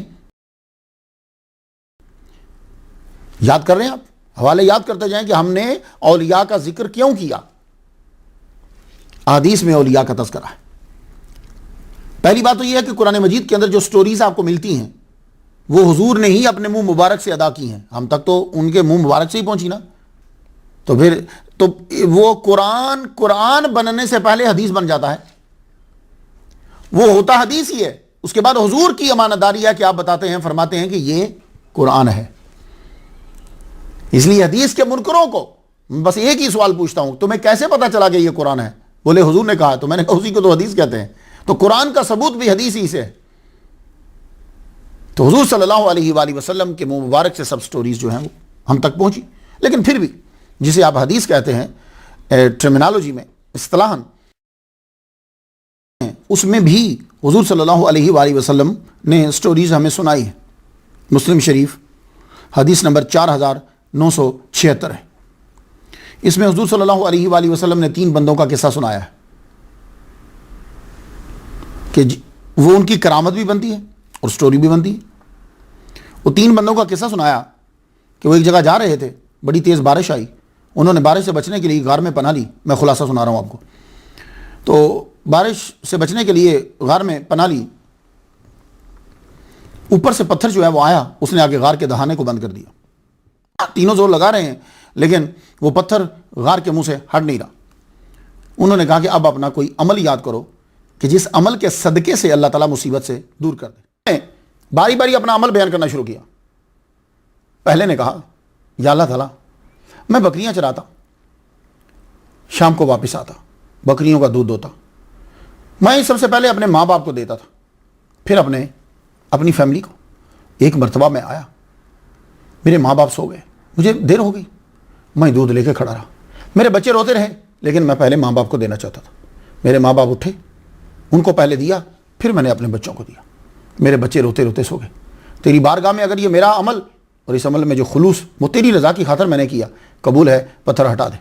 اللہ نے اس عمل کے صدقے سے تھوڑا سا پتھر ہٹا دیا۔ اب دوسرا بولا، کہنے لگا یا اللہ میرے چچا کی بیٹی، میں چاہتا تھا کہ میرے اس کے ساتھ تعلق ہو جائے، میری خواہش کو وہ پورا کر دے۔ میں اس کے پاس گیا، اس نے مجھے کہا کہ مجھے 100 دینار لا دے تو میں تیری خواہش پوری کر دوں گی۔ میں نے 100 دینار کسی نہ کسی طرح سے کما کے جب میں اس کے پاس گیا اور نکاح کے بغیر خواہش کو پورا کرنے لگا تو اس نے کہا تو اللہ سے ڈر، اس رقم کو کیوں حرام کے کام میں لگا رہا ہے تو؟ بس یا اللہ تیرا نام سننا تھا۔ میں وہاں سے اٹھ کے چلا آیا، میں چلا آیا۔ تیری بارگاہ میں اگر یہ میرا عمل قبول ہے تو اے پروردگار عالم اس پتھر کو ہٹا دے۔ پتھر اور تھوڑا سا ہٹ گیا، پتھر ہٹا۔ تیسرا بندہ بولا پروردگار عالم میں نے ایک آدمی کو اجرت پہ رکھا تو اسے میں نے کہا کہ میں تجھے چاول دوں گا، تو کام کرے گا تو میں تجھے چاول دے دوں گا۔ وہ راضی ہو گیا۔ شاید وہ سمجھ نہیں پایا ہوگا کہ شاید یہ اس کو میں نے ابھی پیمانے کو دیکھا تو وہ 8 گرام چاول بنتے تھے، تو ہو سکتا ہے اسے سمجھ نہ آئی ہو۔ کام کرنے لگا، جب کام کر کے جانے لگا تو میں نے اس کو جب وہ چاول دیے بولا مجھے نہیں چاہیے، میں یہ نہیں لوں گا، چھوڑ کے تو چلا گیا۔ یا اللہ تعالیٰ وہ چاول میں نے بو دیا۔ جب بوئے وہ چاول، اب آپ کو معلوم ہے کہ ایک دانے کے اوپر 100 دانہ اگتا ہے، تو وہ فصل بڑی ہوئی۔ میں نے اسی فصل سے بیل لیے، گائے لی۔ وہ آپ پڑھتے جوان بڑے ہو کے بیل اور گائے، ایک دن پھر آ گیا وہ پلٹ کے۔ وہ آیا تو آگے مجھے کہتا اللہ سے ڈر، میرا حق مت مار، مجھے دے۔ تو میں نے کہا وہ تیرے بیل اور وہ گائیں یہ سب تیرا ہی مال ہے، جا لے جا۔ کہنے لگا مذاق کر رہے ہو مجھ سے؟ کہا نہیں مذاق نہیں کر رہا، وہ تیرا ہی ہے۔ وہ جو تو چاول چھوڑ گیا تھا نا، وہ چاول میں نے بو دیے، اس کے بعد وہ اگے، میں نے انہیں بیچا، ان کو بیچ کے میں یہ لایا، یہ تیرے ہی ہیں۔ تو وہ لے کے چلا گیا۔ اللہ میں نے تیری رضا کی خاطر کیا، اگر تجھے قبول ہے تو تو یہ پتھر ہٹا دے۔ تو حضور صلی اللہ علیہ وآلہ وسلم فرماتے ہیں کہ تیسرے نے جب عمل کا واسطہ دیا، رب نے پورا پتھر ہٹا دیا، وہ تینوں باہر آ گئے۔ سٹوری سنائی کہ نہ سنائی؟ اب اس سے ایمان مضبوط ہوا نا۔ تو سٹوری کو سنانا یہ محمد مصطفیٰ صلی اللہ علیہ وآلہ وسلم کی بھی سنت ہے، اس لیے ہم نے اس سلسلے کو شروع کیا۔ یہ تینوں چیزیں صوفی کے اندر ہوتی ہیں، ولی کامل کے اندر تینوں چیزیں ہوتی ہیں۔ صوفی کے ہاں ماں باپ کے گستاخ کی نماز قبول نہیں ہوتی۔ صوفی کے ہاں نظر اٹھا کر دیکھنا گناہ ہے عورت کی طرف۔ صوفی کسی کا حق نہیں مارتا، وہ اس دن زیادہ خوش ہوتا ہے جس دن وہ سب کچھ لٹا دیتا ہے۔ حضور صلی اللہ علیہ وآلہ وسلم نے ایک اور سٹوری سنائی، آپ کی کہانی سچی ہوتی تھی۔ یہ سٹوری کا لفظ بول رہا ہوں، آپ کو اعتراض نہ کر دیجیے گا کیونکہ اعتراض جلدی ہوتا ہے، سمجھتا کم ہی آدمی۔ آپ نے یہ جو واقعہ سنایا، مسلم شریف 5018 نمبر سب حدیث ہے، ابو سعید خدری رضی اللہ تعالیٰ عنہ روایت، حضور صلی اللہ علیہ وآلہ وسلم نے ایک قاتل کی سٹوری سنائی۔ کہنے لگے پرانے دور کے اندر وہ قاتل، اس نے 99 قتل کر دیے، لیکن خیال آیا کہ میں اللہ سے توبہ کر لوں۔ کسی سے مسئلہ پوچھنے گیا، عیسائی تھا نا، پادری کے پاس گیا، کہنے لگا میں نے 99 قتل کیے ہیں، کیا میری توبہ ہو سکتی ہے؟ انہوں نے کہا نو تیری توبہ نہیں ہو سکتی، تو نے 99 قتل کیے۔ اس نے پادری کو بھی مار کے 100 پورے کر دیے۔ 100 پورے ہو گئے، لیکن پھر خیال آیا یار میں اللہ سے توبہ کر لوں، ایسا نہ ہو میں پھنس جاؤں توبہ کرنے کے لیے۔ اب اس کو ایک راہب ملا، راہب کو برا نہیں کہا گیا اس دور میں، اب تو خیر جب تک لا الہ الا اللہ محمد رسول اللہ نہیں پڑھیں گے. تو راہب کے پاس جب گیا تو راہب سے کہنے لگا میں نے 100 قتل کر دیے، میری توبہ ہو سکتی ہے؟ تو راہب کا جملہ سنیے، کہنے لگا کون ہے جو تیری توبہ اور اللہ کے درمیان حائل ہو جائے؟ لیکن ایک بات ہے، تو یہاں سے نکل جا، یہ جگہ تیرے لیے ٹھیک نہیں ہے. تو جی میں کہاں جاؤں؟ فلاں جگہ پہ چلا جا، وہاں اللہ کے کچھ بندے رہتے ہیں جو اس کی عبادت میں مشغول ہیں، تو وہاں چلا جا. تو پتہ چلا جہاں اللہ کے بندے رہتے ہوں، عبادت کرتے ہوں، وہ جگہ بڑی بابرکت ہوتی ہے. حضور بیان کر رہے ہیں، یہی اشارہ تو نص تو یہی ہوا نا، حدیث سے اشارہ تو یہ نکلتا ہے. اب وہ آدمی اس برکت والی جگہ پہ چل پڑا کہ جہاں اللہ کے بندے رہتے ہیں. تو اس لیے ہم اولیاء کے مزارات پہ جاتے ہیں کہ وہاں اللہ کا ذکر ہوتا ہے، قرآن پڑھ رہے ہوتے ہیں، عبادت ہو رہی ہوتی ہے، اس لیے وہاں جاتے ہیں. تو جب یہ چل پڑا، رستے میں ہی اس کی موت ہو گئی. ابھی یہ چلا ہی تھا تو موت ہو گئی. وہ ولیوں کا جو در تھا، جو عبادت گزاروں کا جو در تھا، وہ بہت دور تھا. جب ڈیتھ ہو گئی، فرشتے آ گئے. دوزخ والے بولے دوزخ میں لے کے جائیں گے، جنت والے بولے نہیں جنت میں لے کے جائیں گے. تو ایک فرشتے نے خود ہی کہہ دیا تم فیصلہ کر لو، زمین کو ماپ لو. اب جب زمین ناپنے لگے تو اللہ تعالیٰ کے علم میں تھا کہ زمین ادھر کی جو ہے وہ زیادہ ہے، عبادت گزار دور ہیں، جہاں یہ رہتا تھا وہاں سے یہ قریب ہے. رب نے فرشتوں کے ناپنے سے پہلے زمین کی تنابوں کو کھینچ لیا. کیوں؟ اس لیے کہ وہ اللہ کے بندوں کی طرف جا رہا تھا. اتنے پیارے ہیں اللہ کے بندے اور ہم بدتمیزی کرنے میں زبان کو روکتے ہی نہیں. زمین کی تنابیں کھینچ دیا. اب جب فرشتوں نے ماپا تو وہ ولیوں کے زیادہ قریب تھا، وہ عبادت گزاروں کے زیادہ قریب تھا. اللہ تعالیٰ نے اس کے گناہوں کو معاف فرما دیا. اللہ اکبر جل. تو حضور صلی اللہ علیہ وآلہ وسلم نے بھی سٹوری سنائی. اللہ کی رحمت کا بتلا رہے ہیں، اور بتلا رہے ہیں کہ صرف اولیاء کی طرف نیت کر کے روانہ ہو جاؤ تو اللہ معاف فرما دیتا. تو اگر اس نیت سے کوئی جا رہا ہو ولیوں کے دروازے کے اوپر کہ بھائی میں وہاں جاؤں گا، وہاں اللہ کا ذکر کرنے والے ہیں، اللہ تعالیٰ وہاں رحمت نازل فرما رہا ہے، اس نیت سے جاتا ہے، تو یہ مسلم شریف، اب مسلم شریف کسی نے نہیں پڑھی ہوگی میرا خیال، کیونکہ ظاہر ہے ہم اپنی پسند کی حدیثیں پڑھتے ہیں. اب یہ نہیں پڑھا ہوگا. میں نے آپ کو بتایا تھا جب میں مراکش گیا تو قطبی مسجد سے میں باہر نکلا تو قطبی مسجد کا اسٹوڈنٹ، وہاں کلاسیں لگتی ہیں نا، تو میں نے اس سے پوچھا کہ محمد بن سلیمان جزولی رحمۃ اللہ علیہ کی قبر کہاں ہے؟ وہ مجھے مل نہیں رہی تھی، نہ ٹیکسی ڈرائیور کو پتہ چل رہا تھا، نہ مجھے پتہ چل رہا. میں نے کہا چل اسی سے پوچھتے ہیں. تو آگے سے مجھے حدیث سنانے لگا 3 مسجدوں کے علاوہ کہیں سفر کر کے نہیں جانا. تو میں نے کہا ابھی آپ کہاں جا رہے؟ بولے گھر. تو میں نے کہا یہ حدیث ادھر فٹ نہیں ہو رہی. جو لوگ اولیاء کے در پہ جانے سے روکتے ہیں پتہ نہیں کیا ہے، کیونکہ وہاں تو ہر وقت وظائف ہو رہے ہیں، ہر وقت عبادت ہو رہی ہے، فرشتوں کا نزول ہو رہا. میرے نبی محمد مصطفیٰ صلی اللہ علیہ وآلہ وسلم نے امام مہدی کا ذکر کیا. امام مہدی ولی کامل ہیں، مجدد ہیں، شیخ الاسلام ہیں، کتب، غوث، ابدال، ان تمام کے سردار. اس وقت ساری چیزیں جتنی ہیں روحانیت کی وہ ان کے اندر جمع ہوں گی. ایون کہ حضرت عیسیٰ علیہ السلام بھی فجر کی نماز ان کے پیچھے پڑھیں گے. تو امام مہدی کا ذکر کیا. ابو داؤد شریف حدیث نمبر 3737 پہ تو تفصیل ہے، 3736 کے اوپر اجمال ہے. میں تھوڑا سا آپ سن لیجیے. حضور صلی اللہ علیہ وسلم نے اس ولی کامل کا ذکر کیا. المہدی منی، وہ میرے خاندان سے ہے. اجل الجبہت اقن الانف یملأ الارض قسطا وعدلا کما ملیت جورا وظلما یملک 7 سنین. پیشانی وسیع اور روشن ہوگی ان کی. مہدی میرے خاندان سے، ناک اونچی ہوگی، عدل و انصاف سے زمین کو اس طرح بھر دے گا جیسا کہ اس سے پہلے ظلم و ستم سے بھر دی گئی تھی. وہ 7 برس تک حکومت کریں گے. تو حضور نے اس ولی کامل کا بھی ذکر کیا. حضرت اویس کرنی رضی اللہ تعالیٰ عنہ کا ذکر میرے نبی محمد صلی اللہ علیہ وسلم. اویس کرنی سید الاولیاء ہیں، یہ سید الاسفیاء ہیں، سید الاتقیاء ہیں. کیوں؟ اس لیے کہ ان کو تابعین کا سردار ہونے کا شرف حاصل ہے. انہوں نے صحابہ کو دیکھا ہے. اللہ اکبر جل شانہ. اویس کرنی کا ذکر کیا، صرف ذکر نہیں کیا، علامت بتائی. علامت نہیں صرف بتائی، نہ آنے کی وجہ بتائی. صرف نہ آنے کی وجہ نہیں بتائی بلکہ کہا کہ جب تمہیں ملے تو دعا کروانا ان سے. تو حضرت عمر رضی اللہ تعالیٰ عنہ نے ہر سال حج پہ جب آتے تو آپ ان کے بارے میں پوچھتے. یعنی حج میں بھی اس ولی کامل کا ذکر ہوتا، اور ذکر بھی دنیا کا سب سے بڑا سکالر کرتا، دنیا کا سب سے بڑا بادشاہ امیر المومنین کر رہے.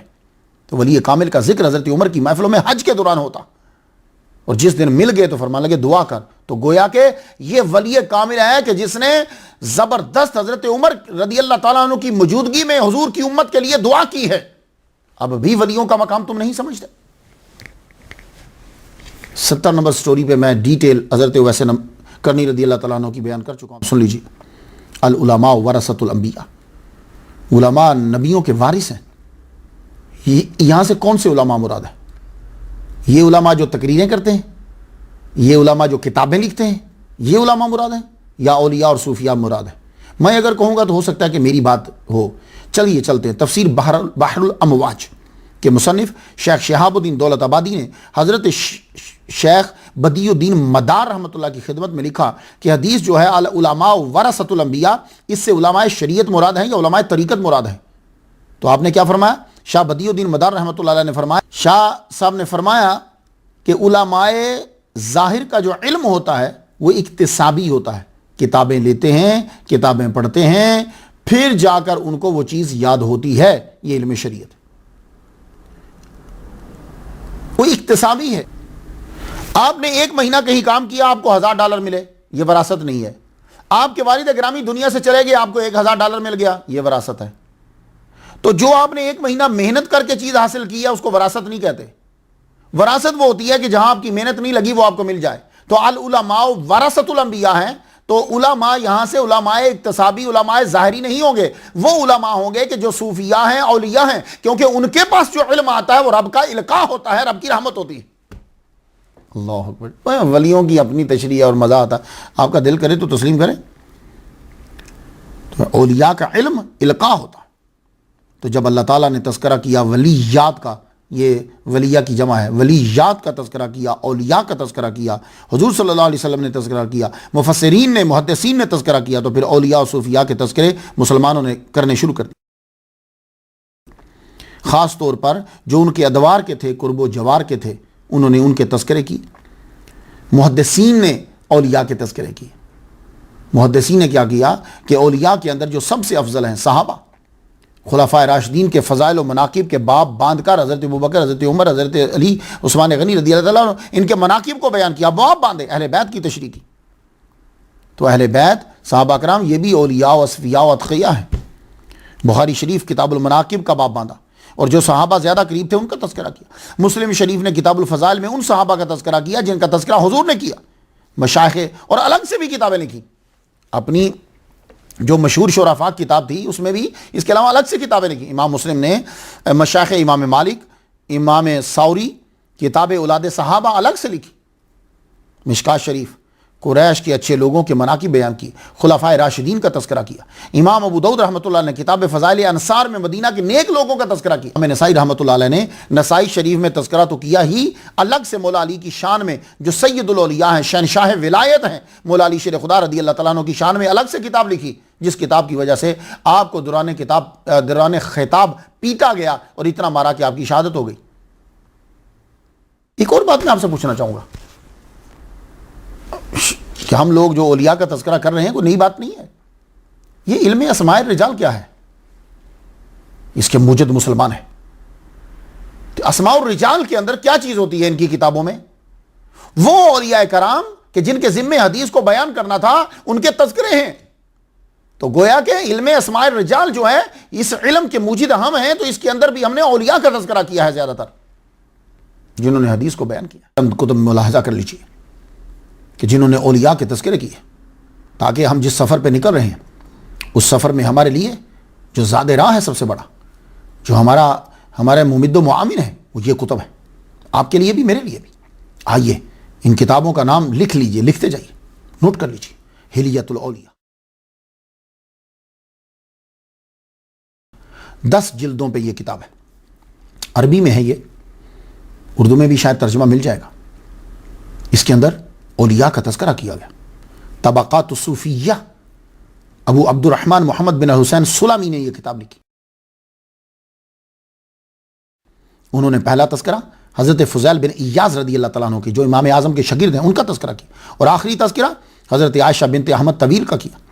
یہ کتاب تقریباً 1037 قمری سال پہلے لکھی گئی۔ کشف المحجوب سید علی حجویری داتا گنج بخش رحمۃ اللہ علیہ کی کتاب ہے،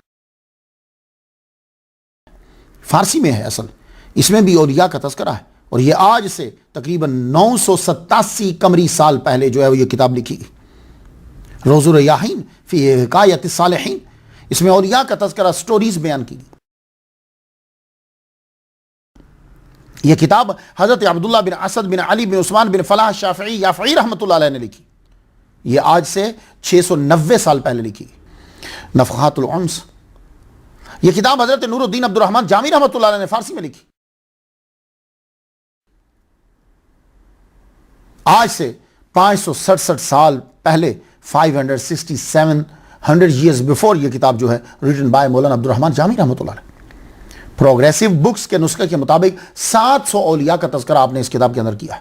تذکرۃ الاولیاء، حضرت فرید الدین عطار رحمۃ اللہ علیہ،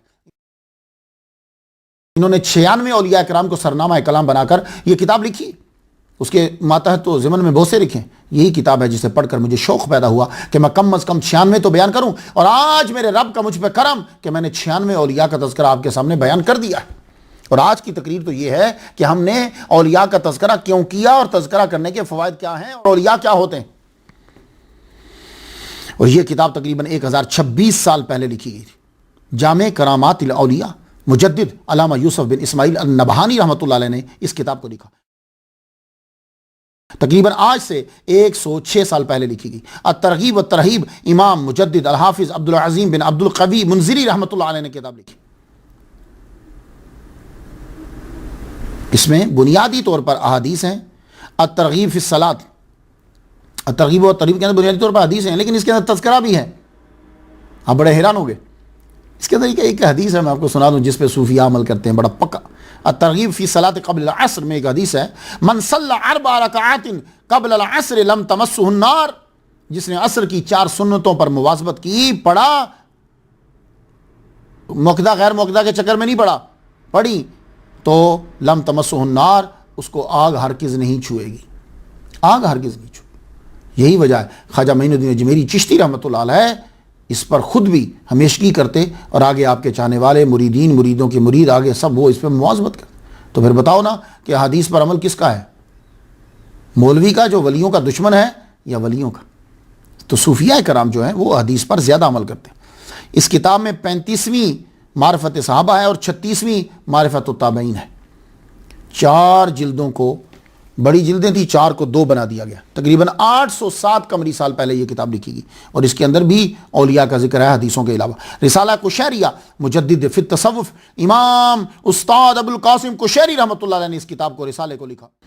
اس میں تصوف کی اصطلاحات کے ساتھ ساتھ سٹوریز کو بھی بیان کیا۔ آج سے تقریباً 1000 سال قبل یہ کتاب لکھی گئی۔ کرامات الاولیاء، امام فی الحدیث ابو محمد حسن بن محمد بن حسن بن علی بغدادی، انہوں نے یہ کتاب آج سے تقریباً 1017 سال پہلے لکھی۔ اور الاخیار، یہ کتاب مجدد ملت شیخ عبدالحق محدث دہلوی رحمۃ اللہ علیہ نے فارسی زبان میں لکھی۔ اس کتاب میں انہوں نے تقریباً 300 اولیاء کا ذکر کیا ہے۔ تقریباً سے مراد ہوتا ہے کہ آگے پیچھے بھی ایک آدھ ہو سکتا ہے گننے میں، 300 اولیاء کا ذکر کیا۔ کتاب کو شیخ مجدد ملت عبد القادر گیلانی الحسنی والحسینی غوث پاک کے ذکر سے انہوں نے کتاب کو شروع کیا، اور آخر میں مجدد الفسانی رحمۃ اللہ علیہ کا ذکر کیا۔ کتاب مکمل کرنے کے بعد آپ نے دعا میں یوں کہا، اولیاء و صوفیاء کی محبت عطا فرما تاکہ موت سے الفت ہو۔ ہوئے ہوئے مجدد کتنا بڑا جملہ کہہ رہا ہے۔ شاہ عبدالحق محدث دہلوی رحمۃ اللہ کہہ رہے ہیں اولیاء و صوفیاء کی محبت عطا فرما تاکہ موت سے الفت ہو، کیونکہ موت سے الفت جو ہے وہ انسان کو گناہوں سے بچاتی ہے۔ یہ کتاب تقریباً آج سے 438 سال پہلے لکھی گئی۔ گلزار ابرار، یہ کتاب مولوی محمد غوثی بن حسن بن موسیٰ شتاری رحمۃ اللہ علیہ نے فارسی میں لکھی۔ 422 برس کے اولیاء کا تذکرہ کیا۔ آج سے یہ کتاب 423 قمری سال پہلے لکھی گئی۔ منتخب التواریخ، اصل میں تو اس کتاب کے اندر بادشاہوں کی تاریخ ہے، اور مشہور مورخ ملا عبد القادر بن ملوک شاہ بدایونی نے فارسی میں اکبر بادشاہ کے دور میں تاریخ نظامی اور تاریخ مبارک کا خلاصہ لکھا تھا۔ لیکن اس کتاب کو جب آپ پڑھیں گے تو اس کتاب کے اندر آپ کو دنیا کے بادشاہوں کے ساتھ ساتھ روحانی بادشاہوں کا تذکرہ بھی مل جائے، اور یہ تقریباً آج سے 438 قمری سال پہلے لکھی گئی۔ سکینۃ الاولیاء، اورنگزیب عالمگیر بادشاہ کے بھائی شہزادہ محمد دارا شکو نے اس کتاب کو لکھا۔ اس میں صرف انہوں نے حضرت میاں میر رحمۃ اللہ علیہ کا ذکر کیا ہے، اور یہ کتاب آج سے 373 سال پہلے لکھی گئی۔ سفینۃ الاولیاء بھی دارا شکو نے لکھی ہے، اورنگزیب عالمگیر کے بھائی نے، اور یہ کتاب تقریباً 380 اللہ کے بندوں کا تذکرہ لیے ہوئے اپنے اندر، اور یہ تقریباً 376 سال قبل جو ہے وہ لکھی گئی۔ بستان المحدثین مجدد ملت شاہ عبد العزیز محدث دہلوی رحمۃ اللہ علیہ نے اس کتاب میں ان صوفیاء اور اولیاء کا تذکرہ کیا جن کو اللہ نے حدیث لکھنے کا، لکھانے کا اور سنانے کا کام سونپا۔ انہوں نے جامع، صحیح، سنن، 40، مصنف، مسند، موجم، امالی، جز، جنہوں نے جو لکھا سب کا تذکرہ کیا۔ آج سے تقریباً 216 سال پہلے یہ کتاب لکھی گئی، سیر الاولیاء۔ یہ سیر جو ہوتا ہے یہ سیرت کی جمع ہے، سیر الاولیاء۔ 687 قمری سال قبل یہ کتاب لکھی گئی۔ سید محمد بن کرمانی چشتی رحمۃ اللہ علیہ نے اس کتاب کو لکھا، 687 قمری سال۔ تو قصہ مختصر، اولیاء کا تذکرہ کرنے کا سلسلہ اللہ نے شروع کیا، نبی نے کیا، مفسرین نے کیا، محدثین نے کیا، پھر آگے اولیاء صوفیاء بیان کرتے رہے، اور یہ سلسلہ جو ہے وہ چلتا رہا۔ پھر مرید ایک اپنے اپنے پیر کا تذکرہ کرتا تھا، اس لیے ہم لوگوں نے اولیاء کا تذکرہ شروع کیا ہے بیان کرنا، اور آپ تک پہنچا رہے ہیں۔ کل کو کوئی یہ نہ کہے کہ اولیاء کا تذکرہ کیوں کرتے ہیں، یا اللہ کے ذکر کرنے کے فوائد۔ یہ ہمارا آج کا آخری چیپٹر ہے کہ اولیاء کا ذکر کرنے کا فائدہ کیا ہے، کیوں کریں، کیوں سنیں، کیوں بتائیں۔ تو بس میں سمجھتا ہوں کہ یہ ساری تقریر سے بھی امپورٹنٹ ہے۔ اولیاء کا ذکر کرنے سے، سننے سے مصائب کے اندر دل کو سکون ملتا ہے۔ میں قرآن بیان کروں، بسم اللہ الرحمن الرحیم۔ اللہ تعالیٰ نے حضور صلی اللہ علیہ وآلہ وسلم کو انبیاء کی سٹوری سناتے ہوئے، قصص وحی کرتے ہوئے سورہ ہود آیت نمبر 120 پہ کیا جملہ کہا ہے؟ وَكُلًّا نَقُصُّ عَلَيْكَ مِنْ أَنْبَاءِ الرُّسُلِ مَا نُثَبِّتُ بِهِ فُؤَادَكَ۔ ہم رسولوں کی خبریں سناتے ہیں تمہارے دل کو ثبات بخشیں، تمہارے دل کو سکون ہو، مضبوطی ہو، تسلی ہو۔ تو روز الریاحین کے اندر کچھ یوں ہیں، الحکایات جند من جنود اللہ یقوی بہا قلوب المریدین۔ مریدوں کے دل مضبوط ہوتے ہیں جب وہ اولیاء کی سٹوریز کو سنایا جائے۔ تو اگر نیک بندوں کی سٹوری سے کوئی فائدہ نہیں ہوتا تو اللہ یہ جملہ کیوں کہہ رہا ہے اپنے نبی سے؟ وَكُلًّا نَقُصُّ عَلَيْكَ مِنْ أَنْبَاءِ الرُّسُلِ مَا نُثَبِّتُ بِهِ فُؤَادَكَ۔ اور اللہ قرآن مجید میں کہتا ہے یا ایھا الذین آمنوا اتقوا اللہ وکونوا مع الصادقین، اے ایمان والو اللہ سے ڈرو اور سچوں کے ساتھ ہو جاؤ۔ تو سچوں کے ساتھ تبھی ہوگے نا جب سچوں کا پتہ چلے گا، تو سچوں کا پتہ تب چلے گا نا جب سٹوریز سنو گے، پڑھو گے، بیان کرو گے۔ تو سچوں کے ساتھ ہونے کے لیے، ان کے ساتھ رہنے کے لیے سٹوریز کو بیان کرنا، سننا، لکھنا، پڑھنا ضروری۔ اس لیے مولانا روم نے کیا غضب کا جملہ کہا، ہیچ چیزیں خود بخود پیدا نہ شد، ہیچ آہن خود بخود تیغے نہ شد، مولوی ہرگز نہ شد مولائے روم، تا غلام شمس تبریزی نہ شد۔ مولانا روم نے سب کچھ پڑھا ہوا تھا، کہتے ہیں کہ کوئی چیز خود بخود پیدا نہیں ہوتی، لوہا خود بخود تلوار نہیں بنتا۔ میری مثال لو، صحبت مرداں گر یک ساعت است بہتر از صد چلاؤ صد طاعت است۔ ہر کے خواہد با نشینی با خدا او نشیند در حضور اولیاء۔ جو چاہتا ہے کہ خدا کا قرب مل جائے وہ اولیاء کی محفل میں بیٹھے، ان کے ساتھ بیٹھے۔ خواجہ معین الدین اجمیری چشتی رحمہ اللہ فرماتے ہیں صحبت نیک اذکار نیک و صحبت بداں بد تر اذکار بد۔ گر نیابی صحبت اہل صفا تو راہ کافی است ذکر صفا۔ اگر تجھے نہیں مل رہے ولی اللہ تو تیرے لیے اتنا ہی کافی ہے کہ تو ان کا ذکر کر۔ قرآن مجید کے اندر اللہ فرماتا ہے مومنو مومن بنو، یا ایھا الذین آمنو آمنوا باللہ ورسولہ، مومنو مومن بنو۔ بڑی عجیب بات ہے، ایک آدمی نے کپڑے پہنے ہوں تو آپ کے کپڑے پہنو، تو کوئی تو بات ہے نا۔ تو اے ایمان والو ایمان لاؤ، تو ایمان کا اقرار تو کر لیا ہے بھائی، تو اب یہ دوسرا ایمان کیا ہے؟ اب ایمان دل میں بساؤ۔ تو ایمان کا مطلب یعنی کمال ولایت ہے۔ پہلے ایمان میں اشارہ ہے علم شریعت کی طرف، اور دوسرے ایمان میں اشارہ ہے علم طریقت کی طرف، اور یہ تبھی حاصل ہوگا جب تم اولیاء کا ذکر سنو گے۔ بابا فرید الدین گنج شکر فرماتے ہیں دوران ذکر اولیاء رحمت کا نزول ہوتا ہے۔ تو اس لیے جس وقت آپ لوگ سن رہے ہو، لکھ رہے ہو، بیان کر رہے ہو، پڑھ رہے ہو، اس وقت آپ پر خاص اللہ کی رحمت نازل ہو رہی ہوتی ہے۔ مجدد الفسانی فرماتے ہیں جو لوگ اولیاء سے محبت کرتے ہیں اللہ تعالیٰ ان کی طرف محبت کی نظر کرتا ہے۔ تو محبت تبھی ہوگی جب آپ ان کا ذکر پڑھیں گے، اور محبت کی علامات میں سے ایک علامت ذکر کرنا بھی ہوتا ہے۔ شیخ عارف باللہ ابو تراب بخشی رحمۃ اللہ علیہ فرماتے ہیں دل جب اللہ سے دور ہوتا ہے تو اولیاء کی مخالفت شروع کر دیتا ہے۔ تو ہمیں چاہیے کہ ذکر کریں تاکہ محبت کا اظہار ہو۔ عارف باللہ شیخ ابو سلیمان درانی فرماتے ہیں اولیاء اللہ کے نصائح انسانی قلوب کو رب ذوالجلال کی جانب متوجہ کرتے ہیں۔ اور میں نے ایک کتاب میں یہ پڑھا کہ بزرگوں کے منکر کی کم تر سزا یہ ہوتی ہے کہ وہ برکت سے محروم ہو جاتا ہے۔ امام یوسف ہمدانی رحمۃ اللہ علیہ سے پوچھا جب اولیاء نہ ملیں تو کیا کریں؟ اولیاء نہ ملیں تو کیا کریں؟ فیض کیسے لیں؟ تو آپ نے فرمایا روزانہ ان کے کچھ حالات پڑھا کرو۔ تو اس لیے میں ریکمینڈ کرتا ہوں جتنے بھی میرے دوست احباب سن رہے ہیں، آپ اپنے گھروں کے اندر کتابیں رکھیں، کتاب اللمعہ رکھیں، ارشاد الطالبین رکھیں، رسالہ کشیریہ رکھیں، کشف المحجوب رکھیں، عوارف المعارف رکھیں، اور مثنوی شریف اپنے گھر کے اندر رکھیں۔ اور صبح جب آپ اٹھیں قرآن کی 3 آیات پہلے پڑھیں ترجمے کے ساتھ، ایک حدیث پڑھیں، اس کے بعد ولی کی کتاب لے کر کوئی 1 آدھ پیج 2-3 پیج آپ پڑھ لیجیے۔ دیکھیے پھر کس طرح گفتگو میں نکھار آتا ہے، کیسے بہار آتی ہے۔ اور یہ تو ہو نہیں سکتا کہ ولی ہونا، یہ بات یاد رکھیے۔ ہر شہر میں ولی ضرور ہوگا، وہ الگ بات ہے کہ ہمیں نہ ملے۔ اللہ تعالیٰ نے یہ جب آپ اتنے گناہ ہیں تو اللہ تعالیٰ نے اٹھا لیا اپنے ولی جو ہیں وہ چھپا دیا ہم سے۔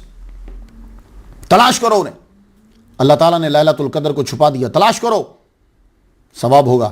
اللہ تعالیٰ نے جمعہ کے دن اس قبولیت کی گھڑی کو چھپا دیا، تلاش کرو ثواب ہوگا۔ اللہ تعالیٰ نے اپنے اسم اعظم کو چھپا دیا، تلاش کرو ثواب ہوگا، تلاشی میں ہی ثواب ہے۔ اسی طرح اولیاء کرام کو بھی چھپا دیا، اکثر کو چھپا دی، تلاش کرو ثواب ہوگا۔ کبھی مل بھی جاتے ہیں، آپ کے شہر میں ہیں۔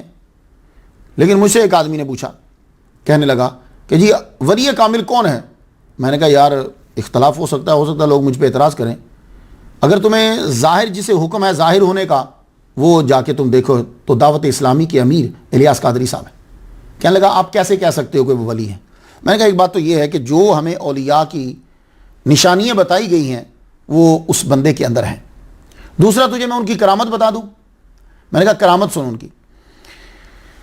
بنگلہ دیش، نیپال، انڈیا، دنیا کے 100 سے زائد ممالک کے اندر ان کی شاخیں ہیں، ان کے مدارس ہیں۔ میں نے کہا وہ اس بندے کو اگر بٹھا دو نا تو تمہارے اندر جو علامہ کے دلائل اور نشانی ہیں اور جو اپنی زبان سے اگلے کو گھیر لیتا ہے وہ خوبیاں اس بندے کے اندر نہیں ہیں۔ وہ مکفہ مسجع عبارات، وہ سائنس کے نکتے، وہ یہ چیزیں یہ نہیں ہے۔ لیکن پھر بھی دیکھو کہ جب وہ آدمی بولتا ہے تو اگلے کے دل پہ اثر ہو رہا ہے، اور بڈھے نہیں کہ جن کو گھر والوں نے اور زمانے دونوں نے نکال دیا، ینگ وہ لوگ اس کی بارگاہ میں آتے ہیں۔ یہ ہے اس کی ولایت کی نشانی۔ اس کے علاوہ ہر ایک کی اپنی اپنی مرضی ہوتی ہے۔ اور سر پہ امامہ شریف، داڑھی پوری۔ تو سرکار صلی اللہ علیہ وآلہ وسلم، ہوتا یہ ہے کہ جب ہم نے ٹی وی پہ آنا ہوتا ہے تو پھر ہم داڑھی کو جو ہے نا وہ چھوٹی کر لیتے ہیں لوگ، کیونکہ ٹی وی کے اوپر داڑھی اگر ادھر سے ہوگی، اب میں اکثر کبھی تقریر کر رہا ہوتا ہوں تو میری داڑھی کبھی ادھر ہو جاتی ہے، وہ بندہ ٹی وی پہ بھی آ رہا ہے تو عاجزی و انکساری آپ دیکھ لیں کہ کس طرح کی ہوتی ہے۔ تو ولی جب تلاش کرنے کے لیے نکلو تو پھر ولی ملتا بھی ہے۔ تو اگر آپ کو نہیں مل رہا تو کم از کم آپ کے پاس کتابیں تو ہیں، آپ ان کو پڑھیے۔ مجھ پہ اثر ہوا ولیوں کے ذکر کا۔ میں شروع میں کیا کرتا تھا کہ جب کبھی جلسہ ہوتا تھا یا مجھے فقہ پڑھنی ہوتی تھی، حدیث پڑھنی ہوتی تھی، تو میں عشاء کی سنن کو چھوڑ دیتا تھا۔ میں کہتا تھا کہ ہم نے کتابوں میں یہی پڑھا کہ غیر موقدہ ہے، میں چھوڑ دیتا ہوں۔ لیکن جس دن پیر میرے علی شاہ رحمۃ اللہ علیہ کہ وہ میں نے واقعہ پڑھا، خواب پڑھی، اس کے بعد اب اس کا اثر مجھ پر اتنا ہوا، حالانکہ حدیث تو میں نے آگے بھی پڑھی ہے، اثر اتنا ہوا مجھ پر کہ میں نے کہا بھائی موقدہ غیر موقدہ کا چکر نہیں ہے، بات یہ ہے کہ محمد مصطفیٰ صلی اللہ علیہ وسلم کی سنت ہے۔ یہ تو ولی کی بات کا اثر ہوتا ہے، تو یہ تبھی ہوگا نا جب آپ ذکر کریں گے، سنیں گے تو سنائیں گے۔ تو صوفیاء کرام فلسفی باریکیوں کا استعمال کر کے سنت کا تارک نہیں بنتا۔ وہ تو کوئی ضعیف حدیث بھی مل جائے تو پڑھنا عمل کرنا شروع کر دیتے۔ تو جب بری بات اور برے جملے کا انسان پہ اثر ہوتا ہے تو اچھی بات اور اچھے جملے کا اثر کیوں نہیں ہوگا، بلکہ اچھوں کے جملے کا اثر بھی ہوتا ہے۔ اور اولیاء اور صوفیاء تو ہیں ہی اچھے، بلکہ وہی اچھے ہیں۔ آئیے ہماری ٹیم کا حصہ بن جائیے۔ میں آپ سے گزارش کروں گا کہ ہم سب کے لیے دعا کیجیے۔ کس کے لیے؟ آج ہم خاص طور پر دعا کریں گے اپنی پوری ٹیم کے لیے۔ سعودی عرب سے جو ہماری ٹیم کے رکن ہیں حسین مقصود صاحب، یہ جو نام آپ پڑھتے ہیں نا، یہ نام وہی بنا کر جدہ سے پھر ہمیں بیچتے ہیں تو آگے پھر اس کو آپ تک پہنچتا ہے۔ ان کے لیے دعا کیجیے، اللہ تعالیٰ عاقبت بخیر فرمائے، صالحین کے ساتھ عاقبت ہو۔ انڈیا سے محمد طارق اور شرف الدین، ان کے لیے دعا کرنا ہے آپ نے۔ یہ انڈیا کے اندر سارے انڈیا میں ہماری ڈی وی ڈیز جو بنا کے خود فری سے یہ سپلائی کرتے ہیں، جو آدمی ان کو فون کرتا ہے اس کو یہ ڈی وی ڈی دیتے ہیں، ڈاؤن لوڈ کرتے ہیں، بناتے ہیں۔ ان کے لیے دعا کیجیے، صالحین کے ساتھ ان کی عاقبت ہو اور دنیا اور آخرت میں اللہ بھلا فرمائے۔ امریکہ میں ہمارے عرفان علی صاحب ہیں، یہ فائنانشل جب کبھی کوئی مسئلہ ہوتا ہے یہ ہماری ہیلپ کرتے ہیں، ان کے لیے دعا کیجیے، اللہ تعالیٰ صالحین کے ساتھ عاقبت کرے۔ اور ممبئی کے اندر دین اسلام چینل ہے کہ مالک ہیں شکیل بھائی صاحب، وہ روزانہ ٹی وی کے اوپر ہمارا لیکچر لگاتے ہیں، ان کے لیے دعا کیجیے، اللہ تعالیٰ جو ہے وہ ان کے رزق میں جو ہے وہ برکت دے۔ اس طرح خاص طور پر ہمارے پروفیسر احمر MBA، یہ 8 یونیورسٹیز ہیں امریکہ کی جن میں یہ مختلف اوقات میں جا کے لیکچر دیتے ہیں، بہت زبردست آدمی ہے یہ۔ میں ان کو کہہ رہا ہوں کہ آپ بھی لیکچر دیا کریں، ان کے لیے دعا کریں، اللہ تعالیٰ ان کی دنیا اور عاقبت دونوں جو ہے وہ بھلی فرما دے۔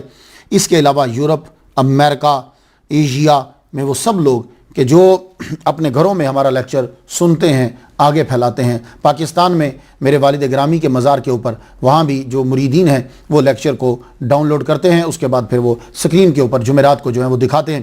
اور خاص طور پر آپ دعا کیجیے گا میرے لیے اور میری فیملی کے لیے، اور جو آدمی، جو میں نام چھوٹ بھی گیا ہو، جتنے لوگ جو ہیں وہ جس انداز سے بھی ہماری خدمت کر رہے ہیں، اللہ تعالیٰ ولیوں کا صدقہ سب پر جو ہے وہ اپنی خاص رحمتیں جو ہے وہ فرمائے۔ یا اللہ دین اسلام کی تبلیغ کے سارے ذرائع عطا فرما اور تعاون کرنے والوں کی عاقبت صالحین کے ساتھ فرما۔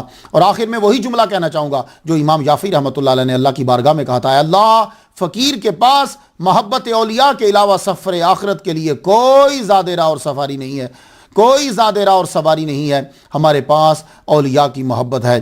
سب سنو، اولیاء کا ذکر سنو اور سناؤ، تم اولیاء کے دل میں آ جاؤ گے۔ جب تم اولیاء کے دل میں آ جاؤ گے تو اولیاء کے دل کے اوپر رب کی نظر رہتی ہے، جب رب کی نظر پڑے گی وہاں تمہارا نام ہوگا، تمہارے نام پر بھی نظر پڑے گی، تو اسی کو تو نظر کرم کہتے ہیں، تبھی تو بھرم رہتے ہیں۔ اللہ تعالیٰ سے دعا ہے اللہ تعالیٰ ہماری مدد فرمائے۔ تو آج کے بعد آئیے ہم سب مل کر لمبے سفر پہ نکلتے ہیں کہ جس کی اب منزل 365 کا ڈیجٹ ہے، وہاں ہم نے سفر کرنا ہے۔ اے اللہ ہماری مدد فرما۔ وآخر دعوانا الحمدللہ رب العالمین۔